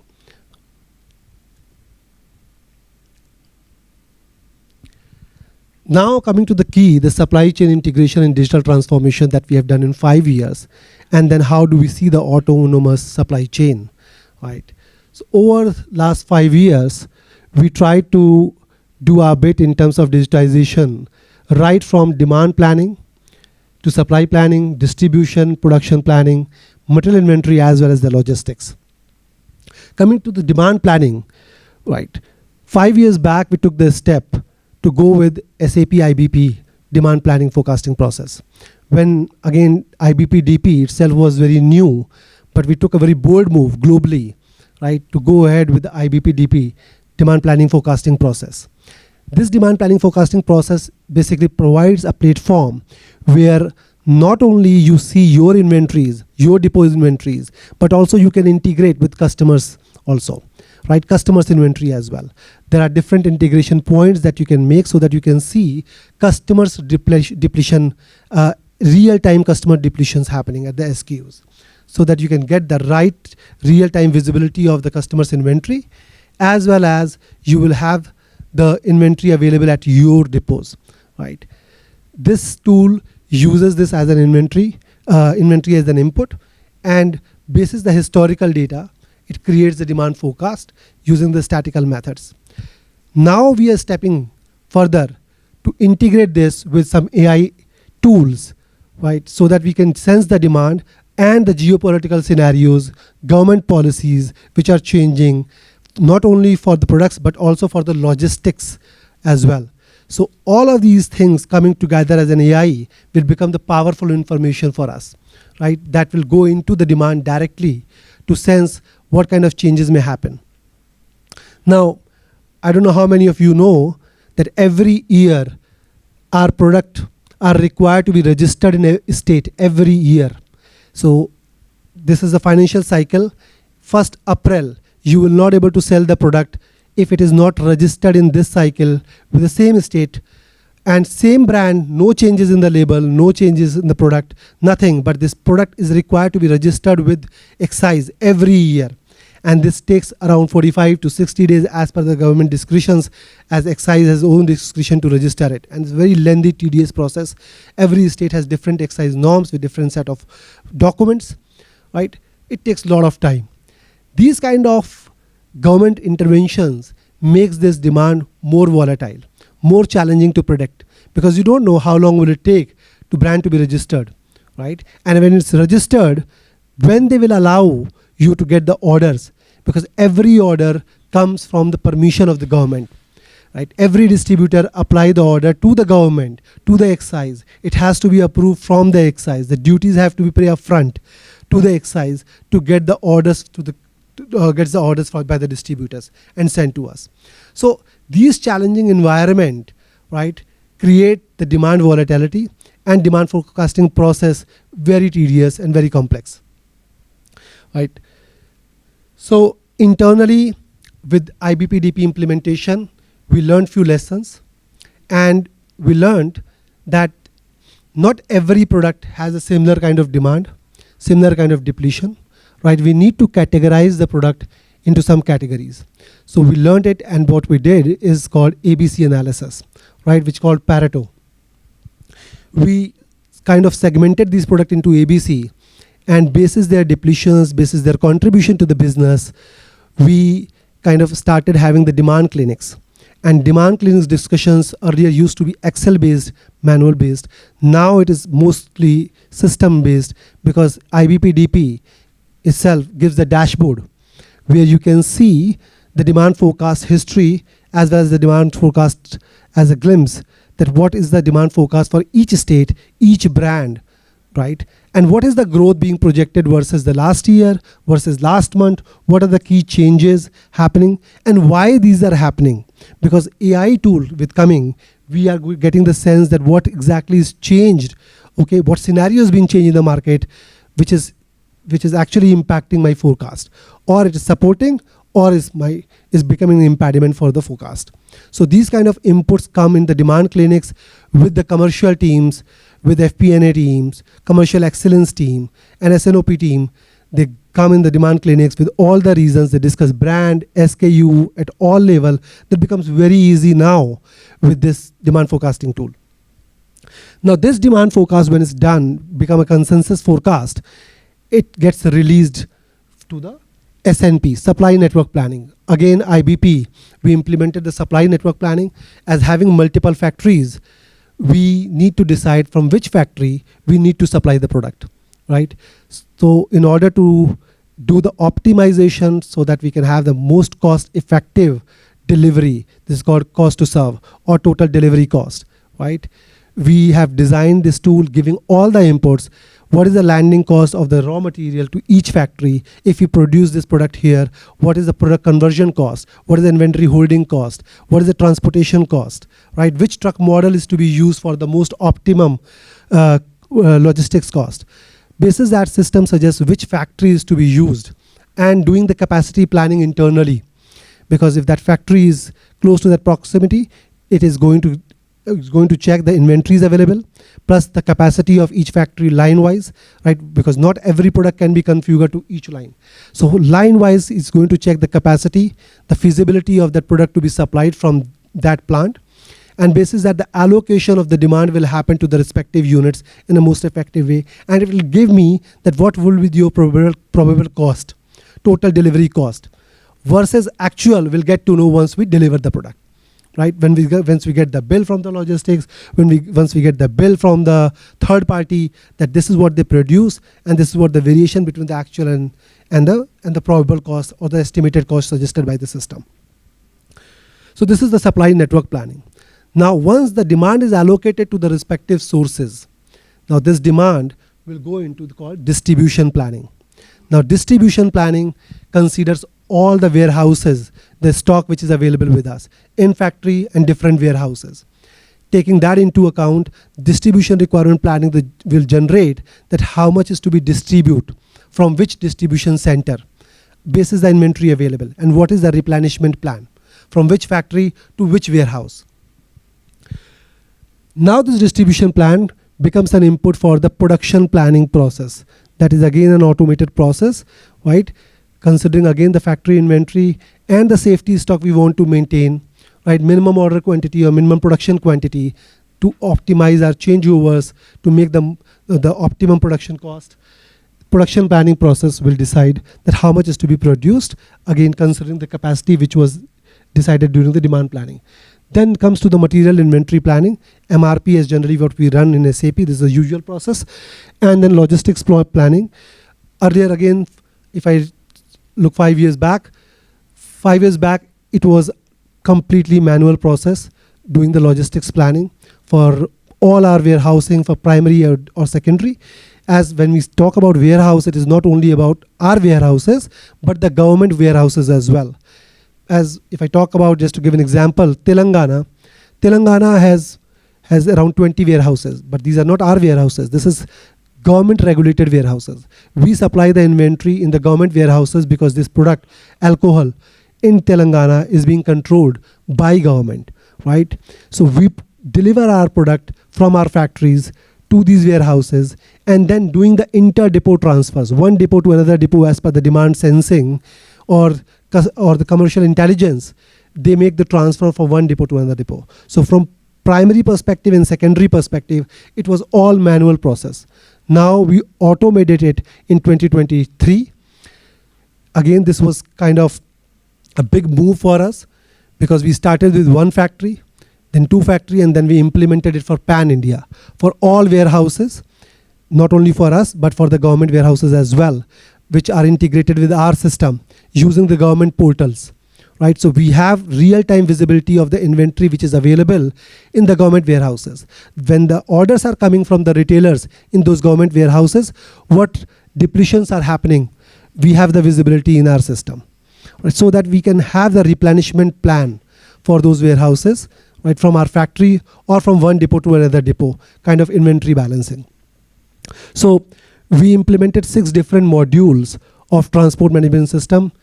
As some of the speakers already spoken about transport management system. So right from contracting to planning to VIVO, vehicle in, vehicle out, tracking, unloading, and then reconciliation.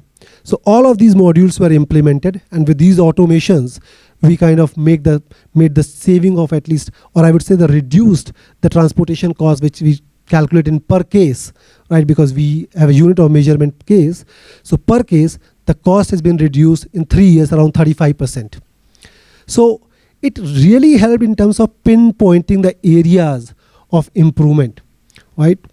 And what actions are required, what load should be supplied, so that we can negotiate with the customer, right? If they are giving the order of, let's say, 500 cases, can we negotiate with them for 1,000 cases by giving them some benefits out of it, right? But this is actually not only helping in terms of logistics, but 1,000 cases production from 500 to 1,000 cases, also reducing my changeovers. So optimizing my production cost as well.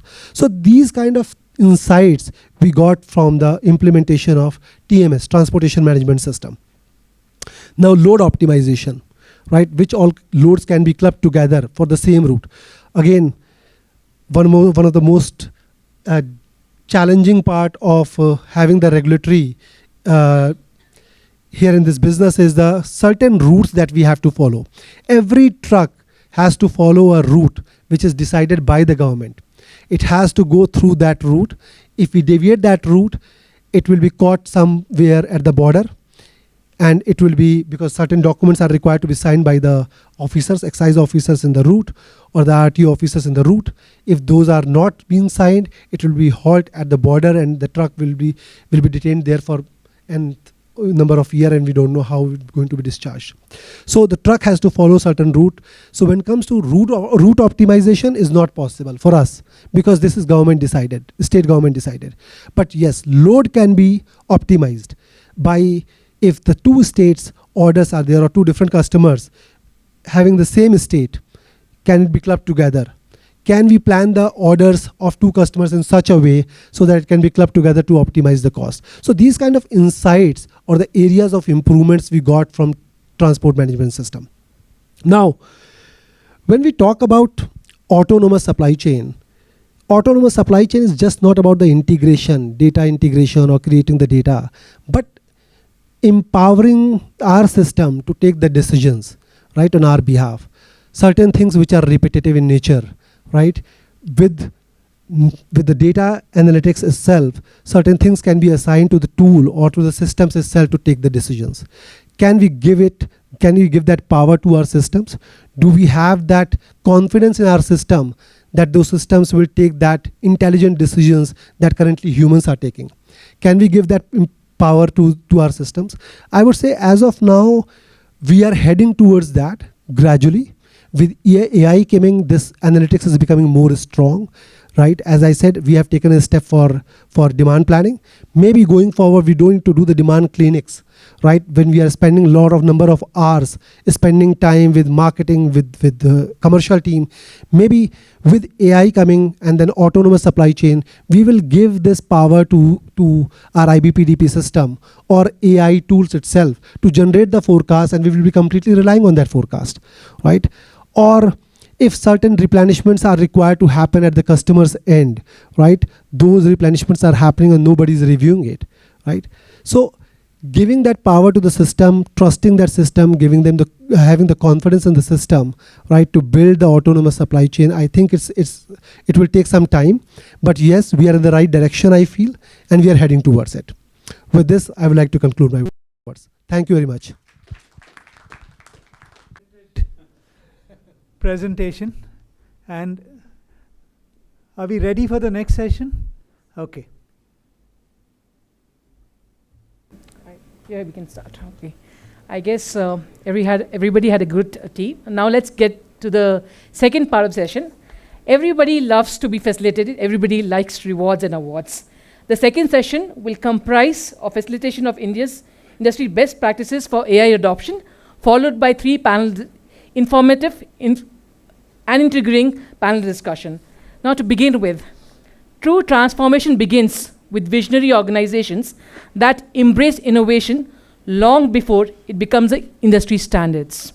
Today, we are proud to recognize companies that are pioneering the journey towards building the foundation for AI-ready, autonomous supply chain orchestration and setting new benchmarks for enterprise-wide transformation. Today's event, we are recognizing brewery, chemical, and food and FMCG industries in alphabetic order. Earlier, we had witnessed already their supply chain transformation width and depth. Today, I can proudly say that they're among the less than 20% of the global enterprises who have built the foundation to successfully manage the oscillations. First and foremost, I would like to invite from brewery industry, Mr. Sunny Chawla, Chief Manager Supply Chain from Beam Suntory India, to come on stage, and Mr. Vagesh Patil to facilitate the same. Can we have a big round of applause?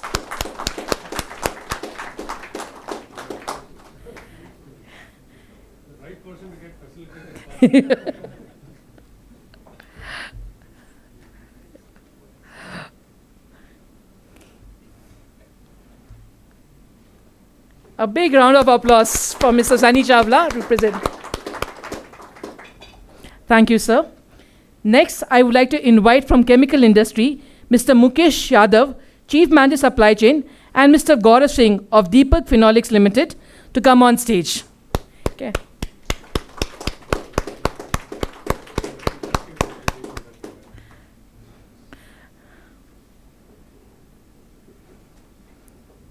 Thank you, Mr. Mukesh, and thank you, Mr. Gaurav. Now, next in line, I would like to invite from Food and FMCG, Mr. Rajneesh Bansal, Joint President Supply Chain, and Mr. Venkata Rao, Chief Information and Digital Officer from AWL Agri Business Limited. Mr. Vagish Patil to facilitate the same.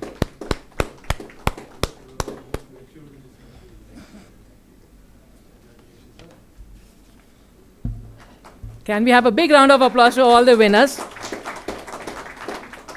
Thank you. Moving on to the next session, the panel discussion. The first session talks about value creation, the financial intelligence supply chain from a CFO perspective. Now, I would like to call the panelists one by one to please come on the stage. First and foremost, Mr. Vagish Patil, board member of Caliper Business Solution Limited. 35 years of experience in engineering, technology innovation, product development, digital transformation and mobility solutions across the defense, transportation and technology sector. He is recognizing for driving engineering excellence, Industry 4.0 initiatives, product innovation, technology commercialization, and digital-led business transformation. He will be our session chairman for the day. Now, next online, I would like to call upon Mr. Ajay Jajoo, Group Vice President and Global Corporate Controller, Glenmark Pharmaceuticals.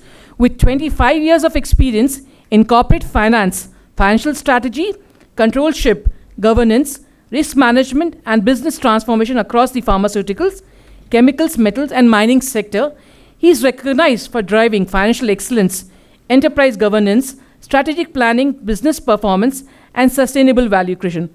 Welcome on board, sir. Next in line, we have Mr. Jitendra Shah, Partner, Risk Advisory, Deloitte, India, with 20 plus years experience in enterprise risk management, governance, internal audit, compliance, and business transformation across the manufacturing, metals and mining, energy, cement, and automotive sector. That's a lot. He is recognized for driving risk resilience, governance excellence, operation efficiency, regulatory compliance, and digital risk transformation. Welcome on board, sir. Next, we have Mr. Pawan Kumar, Assistant Vice President, Finance and Accounts, and Company Secretary, Ardex Endura India Private Limited. With 20 plus years experience in finance, accounting, corporate governance, statutory compliance, taxation, and financial leadership across the manufacturing and steel sector, he is recognized for driving financial governance, regulatory compliance, business controls, treasury management, and strategic financial planning. Over to you, sir. Stage is all yours. Can we have a big round of applause for all the... Can you hear me? Can you hear me? Ah, okay, good. So, good evening. Good evening. I know you had a heavy dose of 5 different industry sectors, supply chain presentations so far. Very interesting, very intriguing, as well as very advanced thinking, in my opinion. There are many words and verbages that have been used, which we will discuss, of course, from each perspective. We have 3 panels today, and we have planned this panel discussion in such a way that we start with finance people, most important aspect of any business. So not only the number of finance speak, but how does finance as a function looks at supply chain and its transformations of today into how do we create value out of these transformations. That's how our finance people are going to look at. That's our panel first discussion. Then we also have the second panel of all the supply chain leaders who are driving operations across the supply chain and what actually it means to them in terms of looking at supply chain as a function within a business and its transformation yesterday and the transformation happening today and what the transformation that they are looking for in the future. That's the second panel we will have. And we will also have a third panel which is planned around technologies, all the CTOs of the businesses. What do they think about these supply chain and supply chain transformations that happens, and how technology can enable businesses that can integrate all the functions together and still deliver value to the customers that we have. So those are the three different panel discussions we have. Like I think from the beginning, everybody said operation in silos to how do we integrate them together, how this entire technology is coming together. All those discussions we will see, and that's how we have planned these panel discussions. I hope to, have more fun as we discuss this in terms of not only giving more opportunities to people to understand what is going to happen in the future, right? And each panel is about 35 to 40 minutes. I'll plan it in a way that about 20 minutes of panelist discussion and 20 minutes for question and answers. So I request each one of you note down your questions. So at the end of the discussion ends, we will have a question and answer session for 20 minutes. Is that okay? Yeah. Okay, great. So welcome, gentlemen, all the money people. So whether it is dollars or rupees, I think it is a very interesting session. So I'll start with Ajay. Over the past 5 years, the supply chains have evolved significantly, right? From an operational function to a very strategic contribution into the system, very strategic thinking, strategic control, all that is happening. From a CFO perspective, from a finance CFO perspective, what do you think is driving this change?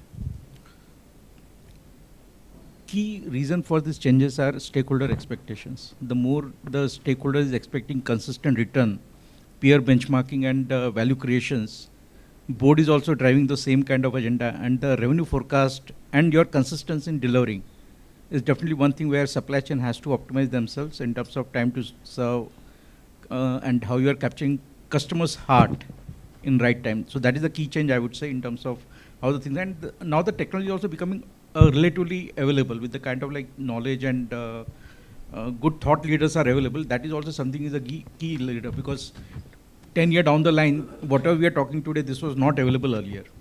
So like the kind of quality presentation which was given by Sid today, thoughts are very sharp and crisp. You know where to hit. All the industry leaders also, they have given what is the thing that we have created, 95,000 tons of CO2 emissions. All this measurement is the key drivers. The more your measurements are coming, more you want to create those impact, because ultimately it is the narrative which drives the business rather than simple facts. So I would say that is the key enabler in terms of how the people are thinking about it. When you say stakeholder demands, who are these stakeholders?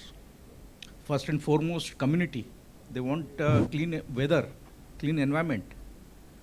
So what are you doing in terms of doing a better sustainable weather and logistics, not hitting the your air quality index? That's the first and foremost, because everything is not money. How you are living the plant, that is the first and foremost. Yeah, so when it means to say community is one of the stakeholders, I think there are many stakeholders who have financial stakeholders, then the safety of the drivers who is operating the fleet is the second part, how they are basically not having a road accidents, there is no pilferages, and customer is getting the product integrity intact. It's not having any kind of like damages and no surprises inside. So definitely there is a whole amount of value chain integrator which is coming in between. Yeah. So you bring an interesting insight in terms of the demand of stakeholders getting generated, because of the demand of consumers at the end of the day. The entire cycle closes because the consumerism is going higher. So that's why demand of the stakeholders is going high, which is what is driving this shift. And the more people are becoming Blinkit, Zomato, Swiggy, that is also bringing a lot of changes. Yeah, which is consumerism fundamentally. That is right? the thing, so just fundamentally. Very good, thank you. So let me shift to you. In terms of making supply chain investment for digital transformations and for all this, what makes you this as a compelling case to go and get a boardroom approval to invest in supply chain transformations? Yes. Now there is a shift from technical upgradation to finance and strategy imperative to make any investment. Yeah. So keeping that in mind, so boards normally when they take any decision on the investment, they look at 3 R's in my opinion. One is risk, what is risk involved in that, how much return we are going to get from it, and also how much resilient this decision going to make it. So where in that case, what are the things, aspects may be considered. So being a financial person, from financial perspective, financial hard things, maybe first return on investment, how I will be going to recover my investment. Maybe typically maybe between 18 to 36 months, maybe a relatively a good one to consider that investment. Next, operating margin. So how the operating margins can be improved. So by, as you said that with respect to this digitalization and AI in supply chain, so we can improve operating margins by improving the fleet management, route management, and also having this online bidding transparency. So one of the thing is transparency is also where in freight, means in our audit point of view, always there is something fishy, we feel that there is there. But with this, that is getting eliminated. So that many audit points, audit queries, and the confidence of the customers are there when the stakeholders are improving with this. So this also being considered. And another thing is revenue growth. So here only not is the revenue growth. Now everyone is getting implemented the things. So the competitor may be going ahead. Then it is not we not increasing the share. We may be losing the share. That is also may have to be considered to make the investment. Even I might not get return, but to sustain also it may be one of the important criteria. And in addition to this, there may be strategic alignment with respect to competitiveness, as I mentioned, and customer requirements. Now the customers, as mentioned, Swiggy, quick commerce. Now initially we thought it used to come in 1 hour, half an hour. Now when they made it minutes. Now initially one started, but thereafter everyone has to align to that. Even they incurring losses, right? So it is a demand. Customer demand also should be taken care. So considering all these things, accordingly the investment. So I think the bigger question rises, as you say, is how will you, when you go to the boardroom, how will you balance resilience, growth, customer demands? There is an internal operational issues, and all this need to be balanced to get a board approval to invest, right? So how do you, what kind of metrics do you use to balance these things? So in those cases, as I mentioned, we might have to take case studies, some examples, practical examples, and also being finance people, we always look at numbers, right? So we have to see the trends. So there may be a declining trend. Why? What is the reason in declining? There is declining in revenue or margins, whatever may be the reasons. So we might have to put all those supporting to the board, combining, taking all these into considerations. Great. So that's, you bring an insight in saying, if you have to really invest in supply chain transformation and go get a board approval, you really need to look at it from all perspectives, create some good case studies, and prove to the board that investment is worth of an ROI that board is looking at, right? So that's an insight that is, thank you so much for bringing that up. So coming to you, in terms of the supply chain,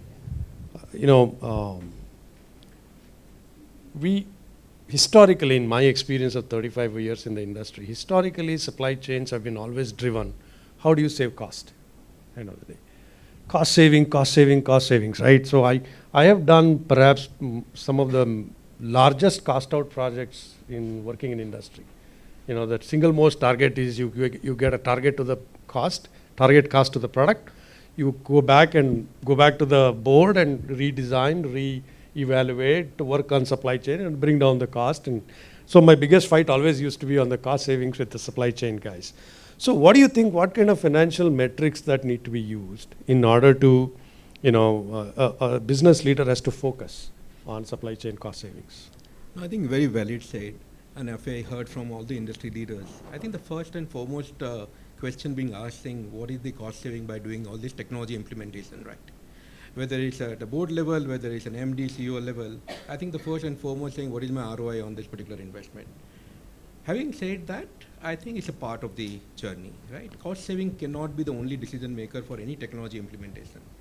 One have to look at from a long-term perspective, say that what is going to add value to the business, what is going to drive the business in the next 5 to 10 years, right? There are certain intangible parameters which you're going to bring it along with the technology implementation, which cannot be measured in an absolute financial matrix, right? And I think equivalently, how resilient your supply chain entire network, right? Now, if you've seen all the geopolitical tensions which is coming up in the last 6 months, right?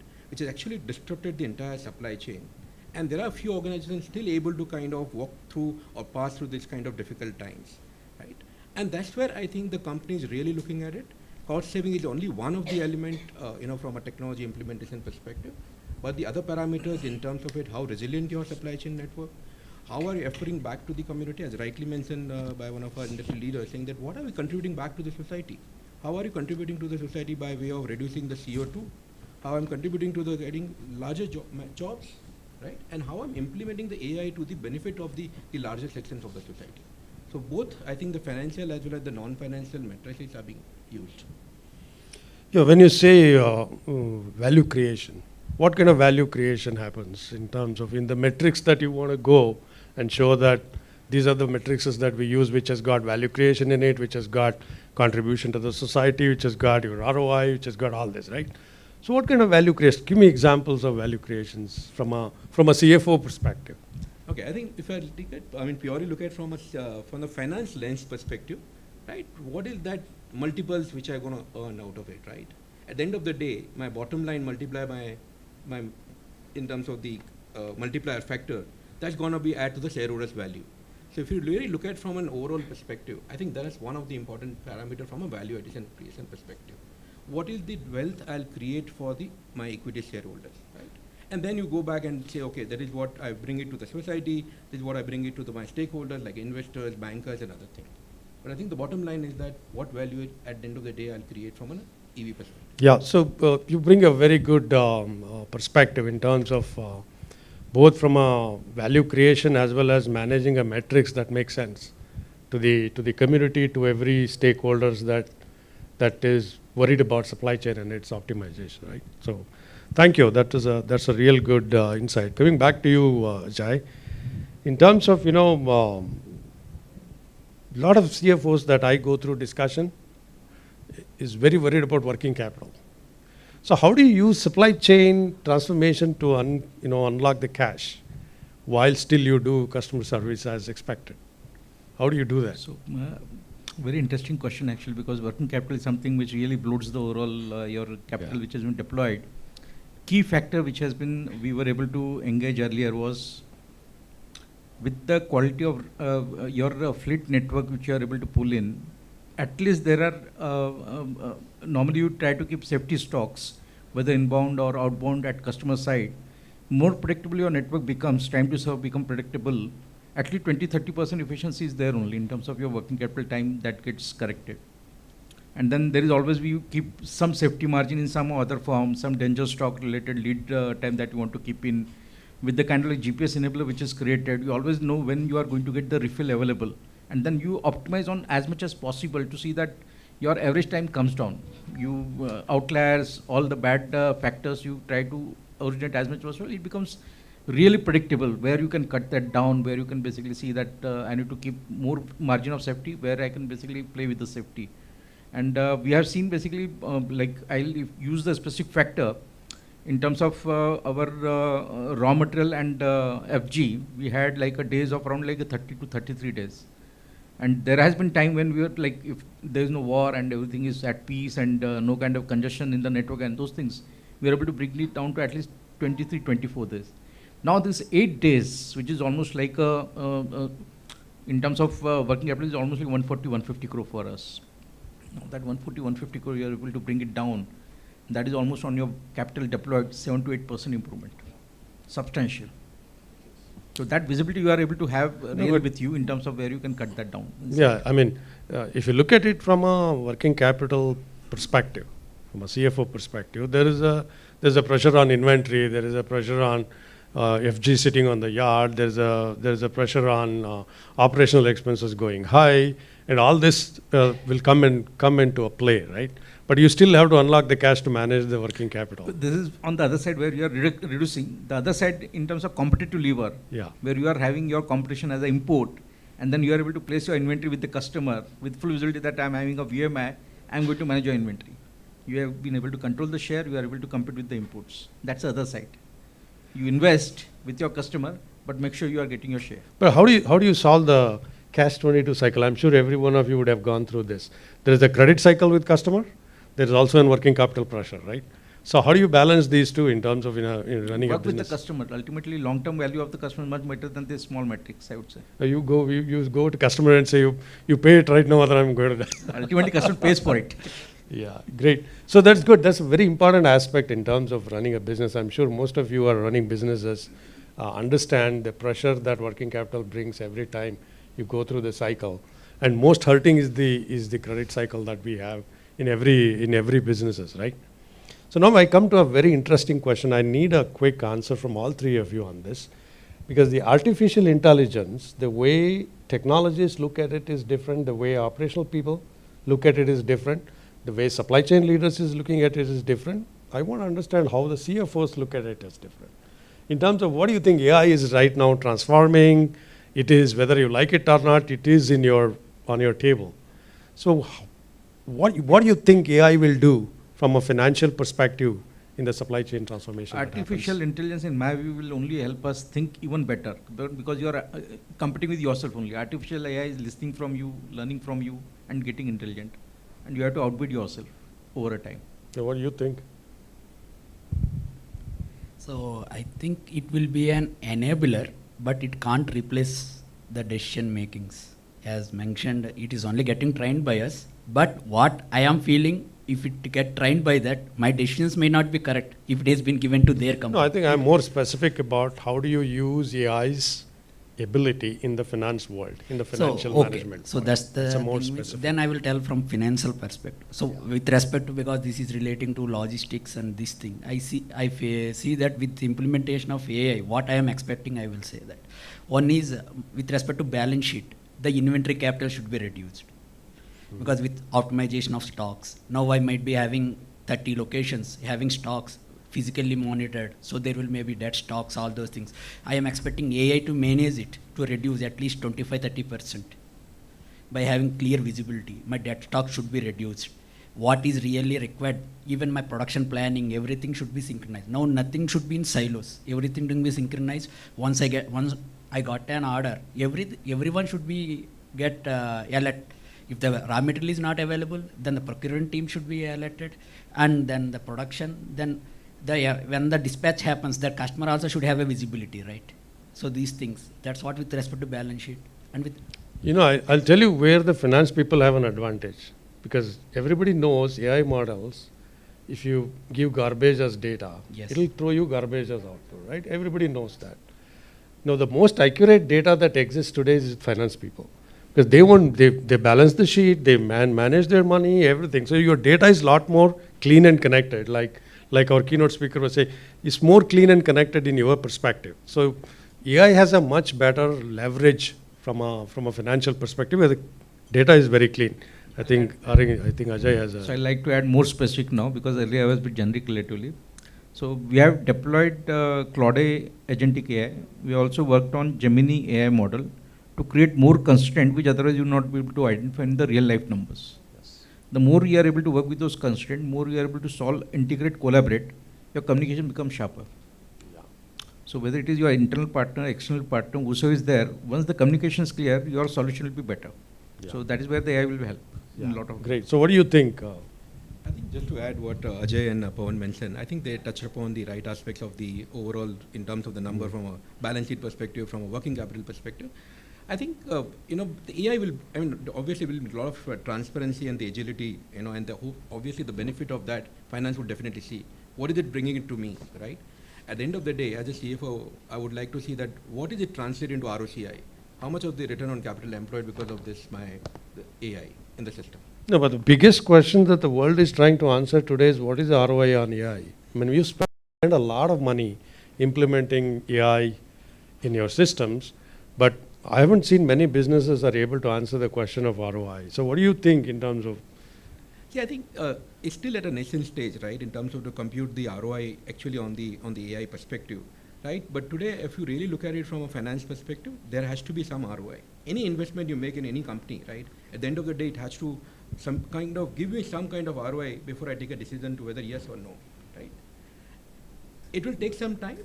As the AI also evolving, the cost of implementation, cost of the AI will also come down. I think that's the time when people start looking at the ROI from that. Yeah. So I also heard this, you need real intelligence to find out what is the ROI of artificial intelligence. So I'll give you this answer which Yeah, I given to please. my board. The more you are having this digital system, the PMS become more sharp. That's the ROI. Sorry? Performance management system of the person who is yeah. driving the value, his PMS become sharp. He'll be more focused, his leakages will reduce. So, but AI will help you to reduce leakages. Yeah, That's what you're trying to. yeah.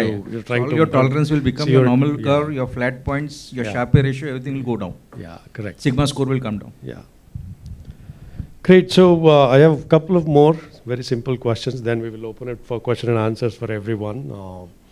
The other one is in terms of what are the most common reasons and how organization can avoid the pitfalls like failing to deliver expected outcomes in terms of financial perspective in a digital transformation of logistics. We have failed to deliver some of the commitments that we have. So I have seen a lot of digital initiative and intervention getting failed because one, all initiatives start at 35,000 feet and captures up to 20,000 feet. The moment you complete your 35 to 20,000, then you'll get another 20,000 feet. The moment you go down, down, down, you'll understand it is all dirty linen, which you want to clean now. So expectation you have to keep at 20,000 first to start with, be happy with that, phase one, then go 10,000 feet, then go for 5,000 feet, and you be happy at 5,000 feet. Don't try to solve ground zero. Yeah. Whenever I went to a CFO for budget approval for my projects, I always inflated it. But because I knew that my CFO is going to reduce it for sure, Yeah. right? So some of these, the inflation happens mainly because I know some of the promises or commitments that we have made may not be able to deliver. There's an uncertainty because of the uncertain world that we live in today, right? So do you face such kind of questions, such kind of situations in your business even today? We are the people who cut the budget, so yes, because resources are scarce, we have to do multiple things. Okay, so if there is one advice that you have for future CFOs sitting in the audience today, what would that be? Be digital as early as possible, you don't have choice. What do you think? My thing is don't fund technology, fund the capabilities. Don't fund technology, fund capability. But consider capabilities. What I mean is... So you mean competency? Competence. No, I'm saying that, say someone came with that, I want warehouse robotics example. Yeah. But what is the capability we are going to get from that? Maybe my 15% of my stock levels will be reduced, but my votive should remain same, right? Oh, okay. Those kind of things. It's not simply that new technology came, I will adopt it. That should not be there. From finance perspective, yeah. that ROI means what capabilities I am going to get from it. Don't adopt technology just because it is technology. Yeah, yes. So that's what you're trying to say. Right? What about you? What do you advise you have? I think just to add here, I think one should always, assuming in terms of the implementation of any technology, it should not be implemented for the sake of the technology implementation. It has to serve the business problem. At the end of the day, I think the first top line should be, what is my problem statement? How this technology is going to help me? That should be the solution. Great. So I need one-word answers to the question, all three of you, for the questions that I have, okay? You can start with you. That's not a problem. There's a one-word answer. What do you think is the biggest supply chain risk today? I think agility. Agility. That's the biggest one. What do you think, Ajay? Collaboration. Collaboration. Pawan? The global risks at present happening, like wars. Global risk. Wars. Oh, geopolitics, right. And what do you think is the biggest investment priority? Automation, AI. AI? Is it still AI?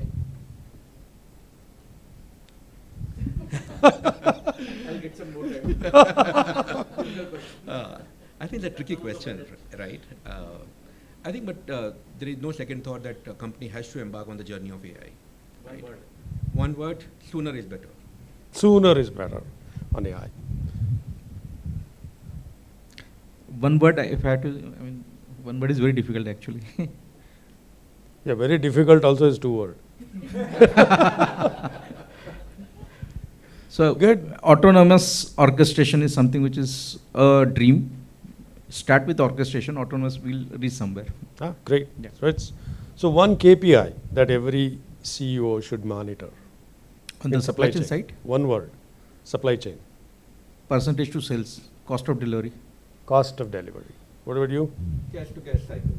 Cash to cash cycle. great. Customer attrition. Customer? Customer retention. Retention. Yes. That also costs, no, at the end of the day? That's what, if we lose customers, obviously it will be. Great. So this is my last, okay, before we open. One mistake that organization should avoid from a supply chain perspective, from a CFO eyes. Working in silos. Working in silos. Oversimplifying change management. Oversimplifying change management. Support from the top. Support from the top. Okay, great.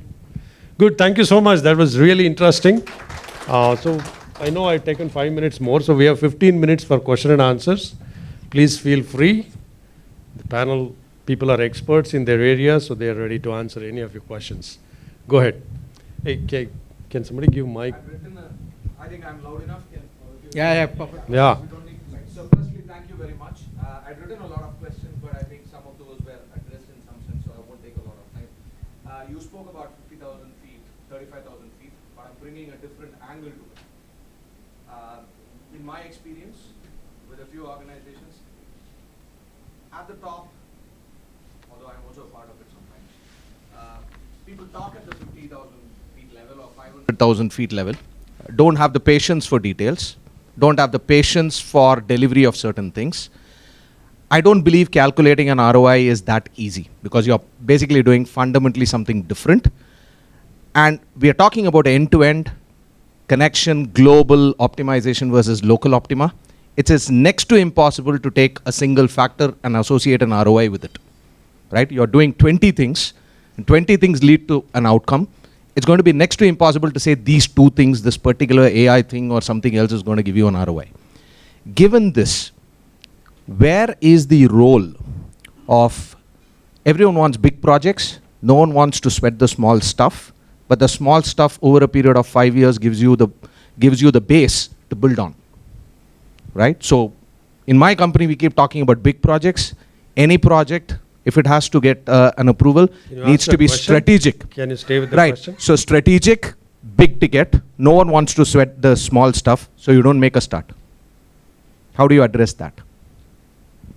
So strategic will also be small at times, and you have to do it if it is impacting somewhere in terms of delivery. So strategy is not large or small. It is where your customer is feeling the pinch in the process. Yeah, but everyone wants a big dollar number to it. So you'll start definitely with the big value because ultimately it has to have a big business problem which you are attaching it. But again, that is where the more you try to solve the bigger layer, you will get involved that this is where you want to get. The more you try to get integrated and autonomous, ultimately it is boiled down to the all smaller issues. It is going to take time. Yeah, big and small are also relative in the sense of the business, right? So what you call big may be small for someone. What you call small may be big for someone else. So I like the way Sidan team does this by saying it as a sprint, and this sprint basically works for minimum like a 4 to 8 weeks kind of period. So that big win and small win segregation always helps to be stay focused. Okay, so one question for Pawan. Pawan, if I heard you correctly, you said that biggest usage of AI that you are finding very useful is managing inventory. So according to me, it's like AI is just like very recent. So how it was a bottleneck that you saw earlier, how the inventory was managed and how it was really painful. I mean, like, was it not being done over the so many years, because it is something which is very common, right? But how AI can really, help you in that, and how earlier it was not being able to manage properly? Yeah. So we have 7 plants and 30 depots. So 37 places where our SKUs are managed, and we have almost 500 plus SKUs. So in Excel, it is almost difficult, right? And we don't have even batch management. Means I can't, even they have a shelf life of 12 months. but I don't have a batch management to identify which stock has been moved, which stock has not been moved. So in Excel, it will be very difficult, right? But SAP and other intelligent tools were really helpful in such cases. And Yes, SAP that is and correct. But we have some handicaps on SAP also. Okay. We use ECC 6, and we are a joint venture of German company and Indian listed entity. But our SAP is from Germany. So for any integrations, anything, there are many challenges. So we were not able to implement this batch system. That's why we have to depend on external systems where AI can help us, and even they will not help allow us to integrate with SAP because of certain challenges, because there are 100 companies on the platform. So as you know that globally they will have their own challenges and security measures. If you implement, their data will be getting impacted, right? So we have to get the data from SAP, then we have to do it through manual Excel. As you know, the Excel pivot, if you do, we can do that, but it can't give a clear insight, right? Immediately I want to know that which material is not moved in last 3 months, which is high value. So all these things, I can get it, but I have to put manual effort, sit, maybe 10 people has to sit and do the things, right? Now So with an AI, I am able to get it a click dashboard. Morning I can go and see which are the last 3 months not moved material. In that, value based also, which are the high value based, this immediately I can take an action, move this from this depot to this where the order is there. So and those things have are you able to cross-checked the authenticity of AI Yes, and it's working yes, fine? absolutely. Okay, thank you.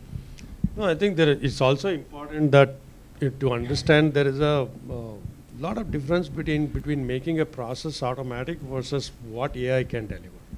Because unless you train the model of AI that you're using to deliver you the intelligence that it can gather based on the statistical information, you're still doing automation, not doing the AI, right? So in the inventory management, to your question, it's a lot more yet to learn in terms of how the inventory is behaving in a business and figure out the intelligence to predict and tell you what you're saying as the output to come. Great, thank you. Good questions. Any more? Yeah, my question is to Ajay. Hi Ajay. Where are you? I can't see you. No, you're here. Hi. Sorry. So I should stand up now. So Ajay, like there are multiple like short-term cost-cut project we are doing, and we are getting showing the ROI to management, and we are getting the approval from the management. But what we saw in the like our journey, the AI project are not small time project. They usually take if we start the journey, they usually take 3.5 year, 4 year also. So how to prove value to board of directors like 3 year or 4 year, because every time they talk about the financial years only. So if it is taking 3-4 financial years to get realization of the investment that they are doing, so how to prove value to the board of management? First and foremost, the information officer, chief information officer and chief HR officer and chief finance officer, these are the 3 people ingredient who should calculate the ROI. If it is 3 to 4 year lag, it is very long period that we are talking in terms of delivery. How to shorten it? Because it should not take 3 to 4 years. Phase 1, 3 to 6 months. Phase 2, you can have 1 year. And depending on use case, because ultimately AI need to integrate all different verticals also. So if it is taking time for other vertical to come, definitely there will be a lag. So if it is 3-4 years, it means the project is not well thought through. Okay, so you mean to say we have to shorten the milestones first? We have to see that you are paying what you are getting initially before you start committing yourself for larger capital. Okay, sure. Defer the cash flow. Okay, thank you. I can add to that. It's also true that the average AI cycle, adaptation of AI cycle in each business depends on the complexity of the business that you're running. For example, the chemical industry that needs a lot more regulation, a lot more safety versus a simple other industry. So I have seen that AI adaptation takes different cycle time for different businesses. So what is long, what is short, again, is business dependent in terms of what you're trying to say. And one of the things I'll be saying is basically, sorry to cut you. All the AI engines are based in US or somewhere outside. Some engine has to be based in India, because otherwise cost of technology is very high compared to what actually it is. You are giving all your capital outside. Someone like a lot of engines are coming in India right now, so we should promote that. With the cost of technology, we are able to adopt better. That is also like making the adoption bit unviable. Yeah, I think CIA also should work towards figuring out how do we do sovereign AI in terms of helping industries in India to have local AI models, local LLMs that can still retain the capital investment within India. So now institutes like CII should also help in propagating that we need industrial AIs, we need sovereign AIs, we need all this. Otherwise, our capital keeps going out. I mean, it's huge investment in terms of. Lot of Great. data Any centers other in question? India. Yeah, Ajay, Venkat here. I have one question. As a CFO, will you support 20 pilots or one big project of end-to-end one? Which one? Sorry, sir, I didn't hear the question. Say that again, please. No, 20 pilot projects on AI or one major project end-to-end. So there is a parent and child. I'll put everything No, as a father with because child below. why I have asked this question is that the legacy system is a pilot and then going into that. In particularly AI related, technology is the same, either one or two, you have to go into that pain. So there is always a debate that 20 you try it and then you show it, prove it and go to CFO for approval is the better method, or one project end to end you have to say end-to-end demonstrate. design, phase 1, phase 2, phase 3, chalk it out clearly, otherwise you will not get full benefit. So for example, I'll share my current challenges in terms of Glen Pharma, global organization, 80 countries kind of like set up, 40 subsidiaries overseas, panning out, rolling out, that's a challenge in different verticals because everywhere current language is different. So design is full, complete, going global, but then it has to be based on a bandwidth of execution. Well, I think the question they were asking is when people come to CFOs that I have 10 different projects for running AIs, then there's another person comes with a single project of end-to-end AI. Which one do you prefer to approve? That's the question that more. I'll say low cost, highest impact. That'll be the first one. Smartest answer today. Excellent. Guys. So once you have the highest impact, you get fuel to invest in second one. So it's kind of a semi-hypothetical question, but it's a good question, it's a challenge. Good. Thank you so much. I think we are time up for this panel. So thank you so much, Jitesh, Ajay, as well as Pawan. It was very intuitive. Thank you so much. Thank you. Panel, which is Operational Excellence, the next generation supply chain. And as I call out, I request the panelists to please come on board. The first panelist on board would be Mr. Rajneesh Bansal, Joint President, AWL Agri Business Limited. Lots have been told about here, but here, nevertheless, I'll try again.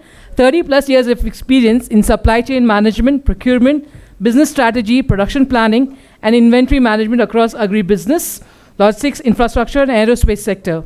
He is recognized for driving integrated supply chain strategies, procurement excellence, operational efficiency, business transformation, and resilient supply chain networks. Welcome on board, sir. Next, I would like to call upon Mr. Anirban Sanyal, Senior General Manager, Supply Chain and National Logistics, Century Plywoods India Limited.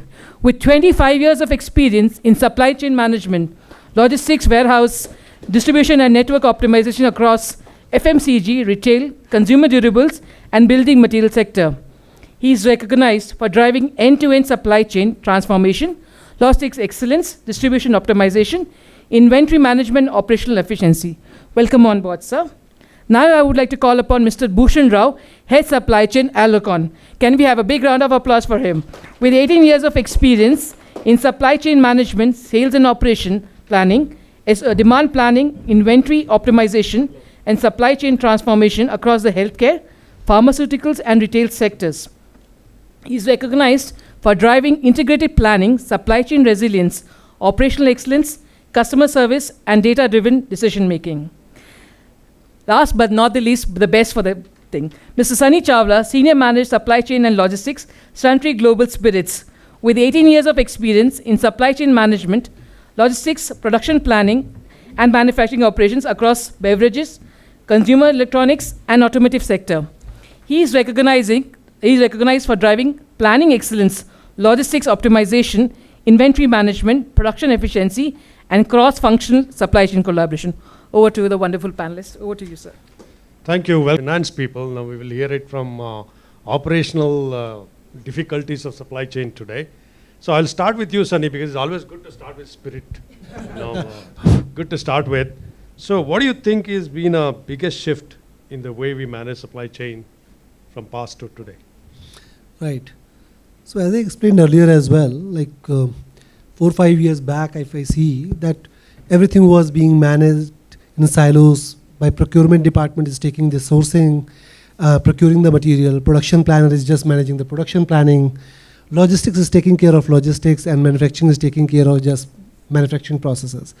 But now with this technology, the integration which is being done and single source of truth, right from demand planning to supply network planning, to production planning, to procurement, and to manufacturing, right? All single source of truth is making the entire function as a supply chain holistically responsible, right, for the delivery of the goods. Anything in between of this team come together to understand what is happening. Earlier, there used to be a silos. Everybody has a different kind of KPIs. Procurement is taking care of their KPI in terms of cost saving, timely delivery. Manufacturing is taking care of their production cost optimization. Production planning is just taking care of production plan adherence. And demand planning is just taking care of the demand planning and sending it, and keep talking about the volatility. But now, one head as a supply chain planning is responsible for the complete delivery. So that is completely being changed with data integration. The quality of data and integration is making the whole function responsible for the delivery. Yeah, so you're saying quality of data, one is the technology that is bringing these silos together today and making one metric with one person accountability is the biggest shift that you think, right? Right. That's what you think. Great, thank you. That's a good question. So over to you, Bansal Saab. So if you look at transformations that are happening today in the supply chain world, what differentiates between a true transformation in supply chain versus digitizing, automating the process? See, according to me, the first phase was the ERP kind of system wherein all the information was getting... Is it audible there? Yeah. So every information was getting converted into data purely. And then the second phase came when every digit was digitalized. So some information was coming out from your system that you should be doing this. And now is the real transformation when everything is getting automated, wherein the decision would also be given by the system itself, and by human intelligence you would be able to take it forward. For example, as I said, some stock out happening somewhere, earlier a person would have a look at it. For example, if he has not seen it, possibly there will not be any decision there. Now back to back it would go, advise the production guys to take a production, advise the logistic team automatically to deploy the vehicle, and the replenishment would be done automatically. So that is the kind of transformation we are looking at right now. Earlier it used to be in silos, as he mentioned. Everybody is working in their own different fields, and there was no single point of truth moving around all the 4 or 5 stages. No, I think the multiple sources of truth are driving towards a single point of truth that can integrate is a advanced automation that we do. Exactly. But I think the transformation is more, don't you think that we start building intelligence into the system in terms of incorporating more intelligence based on historical data that can give you a much better prediction in terms of visibility, right? Thank you, sir. That's pretty good. So Bhushan, in terms of looking at today's topic, there's autonomous supply chain orchestration. So in your organization, what does these two words mean, autonomous and orchestration in supply chain operation? Okay, thank you so much for this question. So when you say autonomous, a lot of time we think that it might be an initiative to remove people, but it's actually not.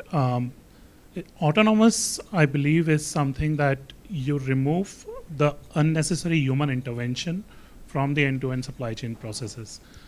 And when you say orchestration is about getting the alignment from the cross-functional team so as to have one single plan of action. So we heard about in the CFO's panel today that one of the improvement that they want to see is collaboration coming in from supply chain, right? And the alignment, what you are able to drive. So for me, when you say autonomous, definitely there are different levels of autonomy that we talk about today, autonomous supply chains as such. One is visibility, which is addressed by the digitization for sure. The next one comes the predictability and as well as the recommendations, which the transformation part is bringing. But eventually this should lead to an execution ultimately helps to achieve the business outcomes. So I believe all in all, that orchestration is more soft skills part of it, an alignment part of it, while the autonomous part is more how technology can be adopted to support a supply chain decision-making cycle. Yeah, I mean, in terms of automated, autonomous, right? In an organization, you're automating, and thus a continuous automation creates autonomous. So you'll be able to run orchestration. Perhaps you're able to play them all together in a synchronized manner that makes sense to the business. That's what you're meaning, I think, right? Thank you. Thank you. So, Anirban, in terms of in today's, if you look at this autonomous, orchestrated supply chain, all the digital transformations that are happening, they generate tons and tons of data, vast data. What do you do in your business in making sense out of this data rather than simply set of information that you get? Okay. Good evening, everybody. So. So when we are talking about data, I think one thing we need to also believe that the less is more. So the reverse is that more is less. So more data when we receive, sometimes it brings a lot of dilemma that which data to follow and which not to follow. So first of all, when we generate, you need to have kind of an understanding that what I should take and what I should leave. And there I think that the data bank, from there what I am pulling out of that data pool. So there we are trying to restrict ourselves that we don't want to see everything. And when I'm saying to see everything, there are CEOs and CFOs in this room. They will say that are you leaving some blind spot? Not really. We are leaving any blind spot. What I'm trying to say that who should see which data? Everybody starts seeing every data. I think then it starts chaos and then we end up nowhere. So we try to formalize kind of a thing that who should see what. That is one discipline kind of an approach. Then also we try to move from people dependency to process dependency. So a small automation, small digital twin projects, so by which we are trying to ensure that you are having, so in the last session, I think we are talking about that 5% data, you need to leave it. You cannot see everything when we are talking about layering. So we try to set the layer that how much we should see and how much we should take it as a noise. So if you consider that theory y is equal to fx plus n, so yes, there is a y function of x, but at the same time we also gain some the noises. So how I leave that? So data cleansing is something which we try to do, and that helps us to understand that which we should pick and which we should leave. And then we put up, I'll take 30 seconds, that the concept basically that what must to have and good to have. Yeah. There are so many good to have things are around which actually camouflage the must to have things. So we try to first reach the must to have, and that is 80-85%. And if we put a Pareto, I think you are there. Yeah, right. You're rightly said. So of course there's a lot of data analytics available. You can visualize data, look at what makes sense, what doesn't make sense. But I agree with you in terms of prioritizing and look at what is important for the business in terms of looking at. So Bansal sir, in terms of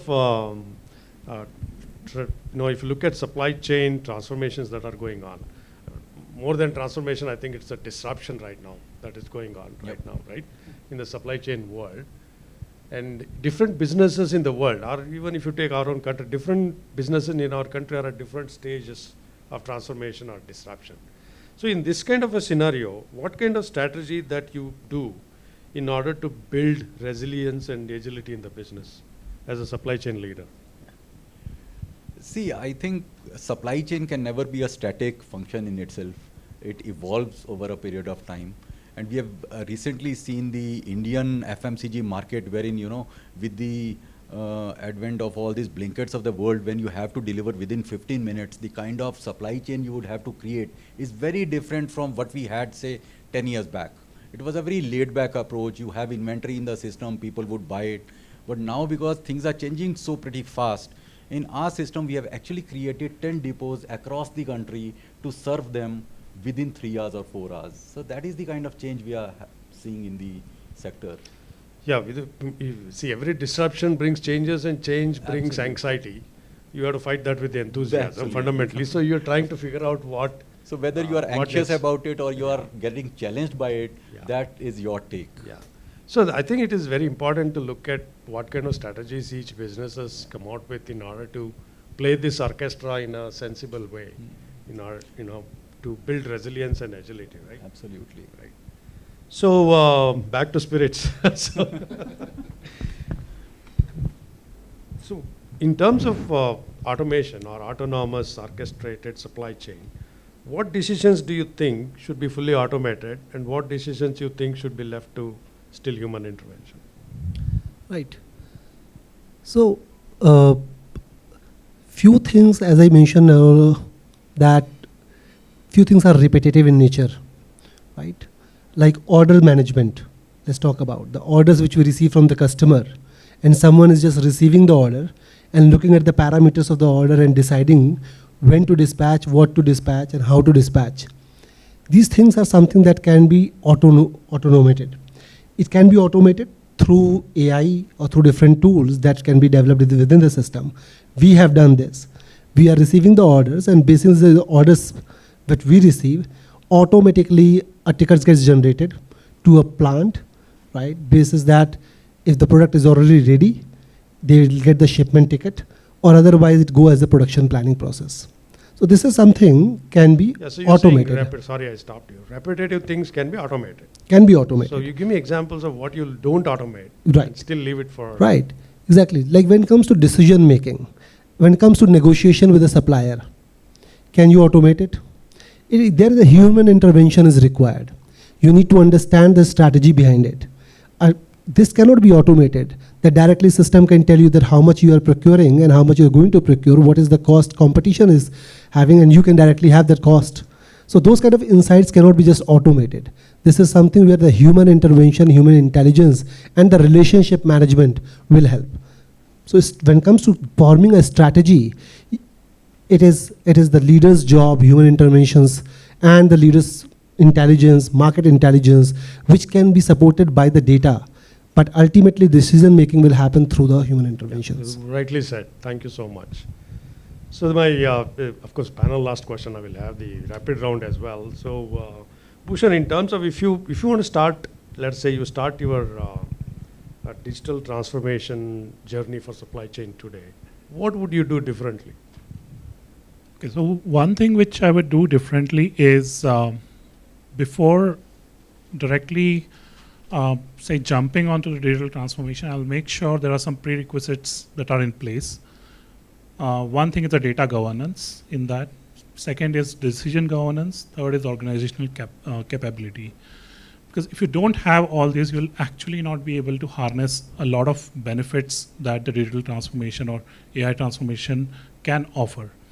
So as they say, if you have AI and you have a bad process, you will have a faster bad decisions. Correct. Yeah. So you really need to work upon your process redesigning as well.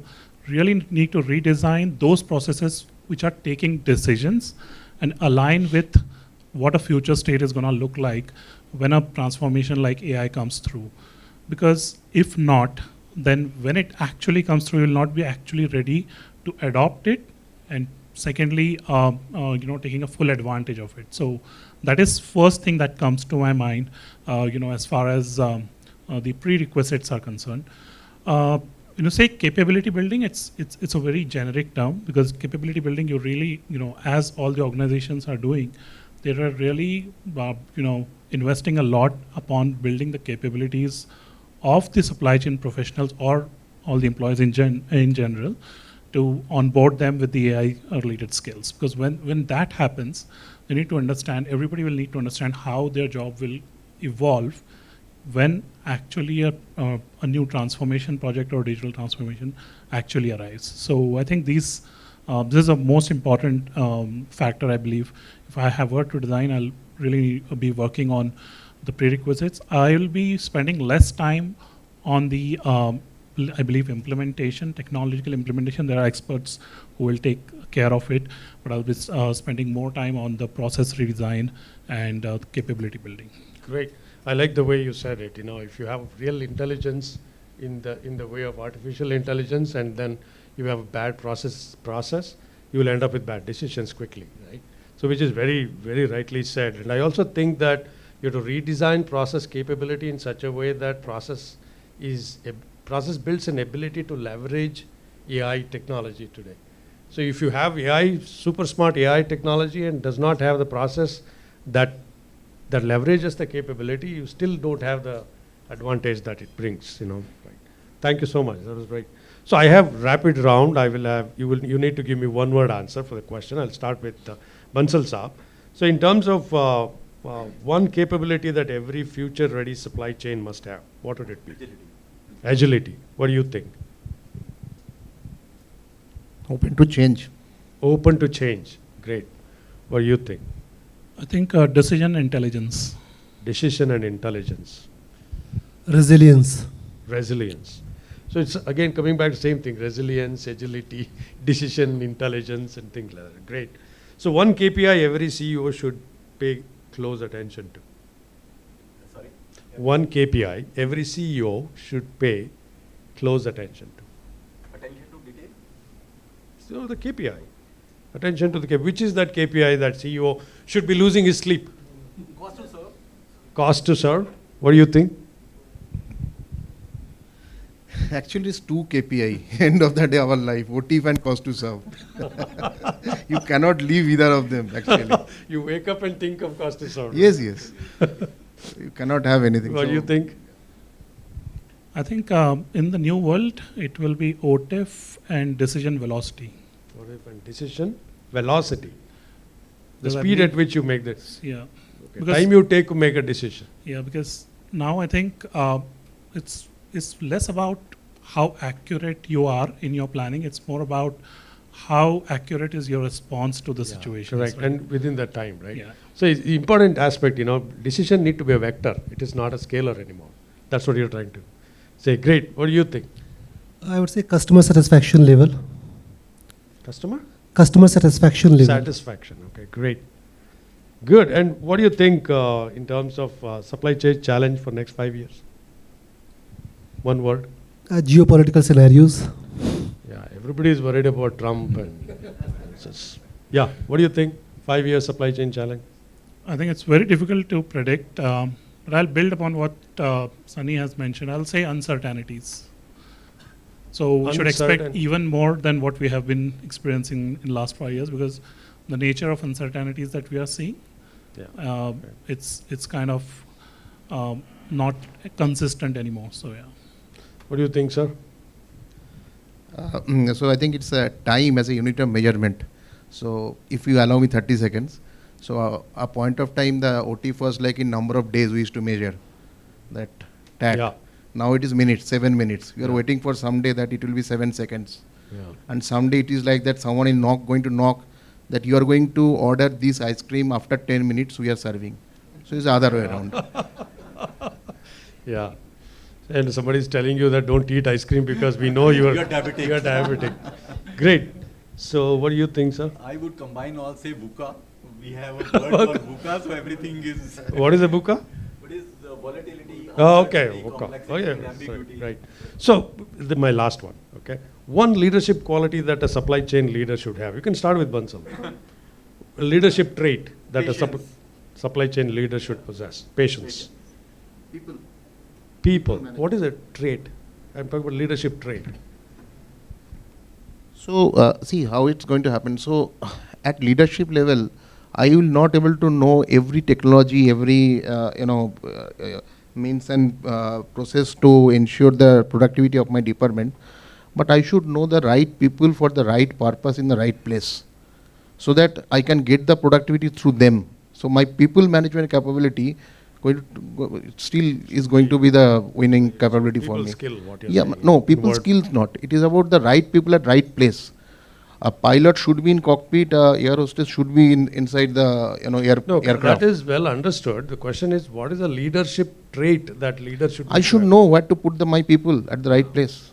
I should pick up the right people. You should know whether that person is capable of pilot or air hostess, or whether pilot in the cockpit or So choice of people, how you make your team. Okay, great. Understood, sir. Thank you. What do you think, Bhushan? I think curiosity, because curiosity. Because in the changing times, you really want to be curious on what a new technology or new transformation is bringing to the table, and you don't be too late to adopt it, to lose it to to the market share or the business to your competition. So the curiosity, I believe, is going to be important. Great. I would say persuasive and quick learner. Quick learning, persuasive. Yes. Great, good, thank you. That was very interesting. Interesting and open to questions. If you have any questions, please. There are a lot of questions, so be quick. Stay focused on your question, no story, please. Because Sid has given me time. Time is up now, so. Good evening. I have a specific question on data. Data is being a soil for AI. What are the best practices to clean up the data? Is it like transactional data we need to concentrate, or the master data? Is it for everybody, or you're asking anybody?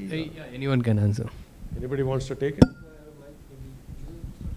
So, because I'm into this process at this moment, we moved recently from ECC to S4HANA. So, we are really struggling. So, I think the way I start my topic, that first you eliminate that unwanted data, and then you run through different cross-functional team so that we able to see that what is there.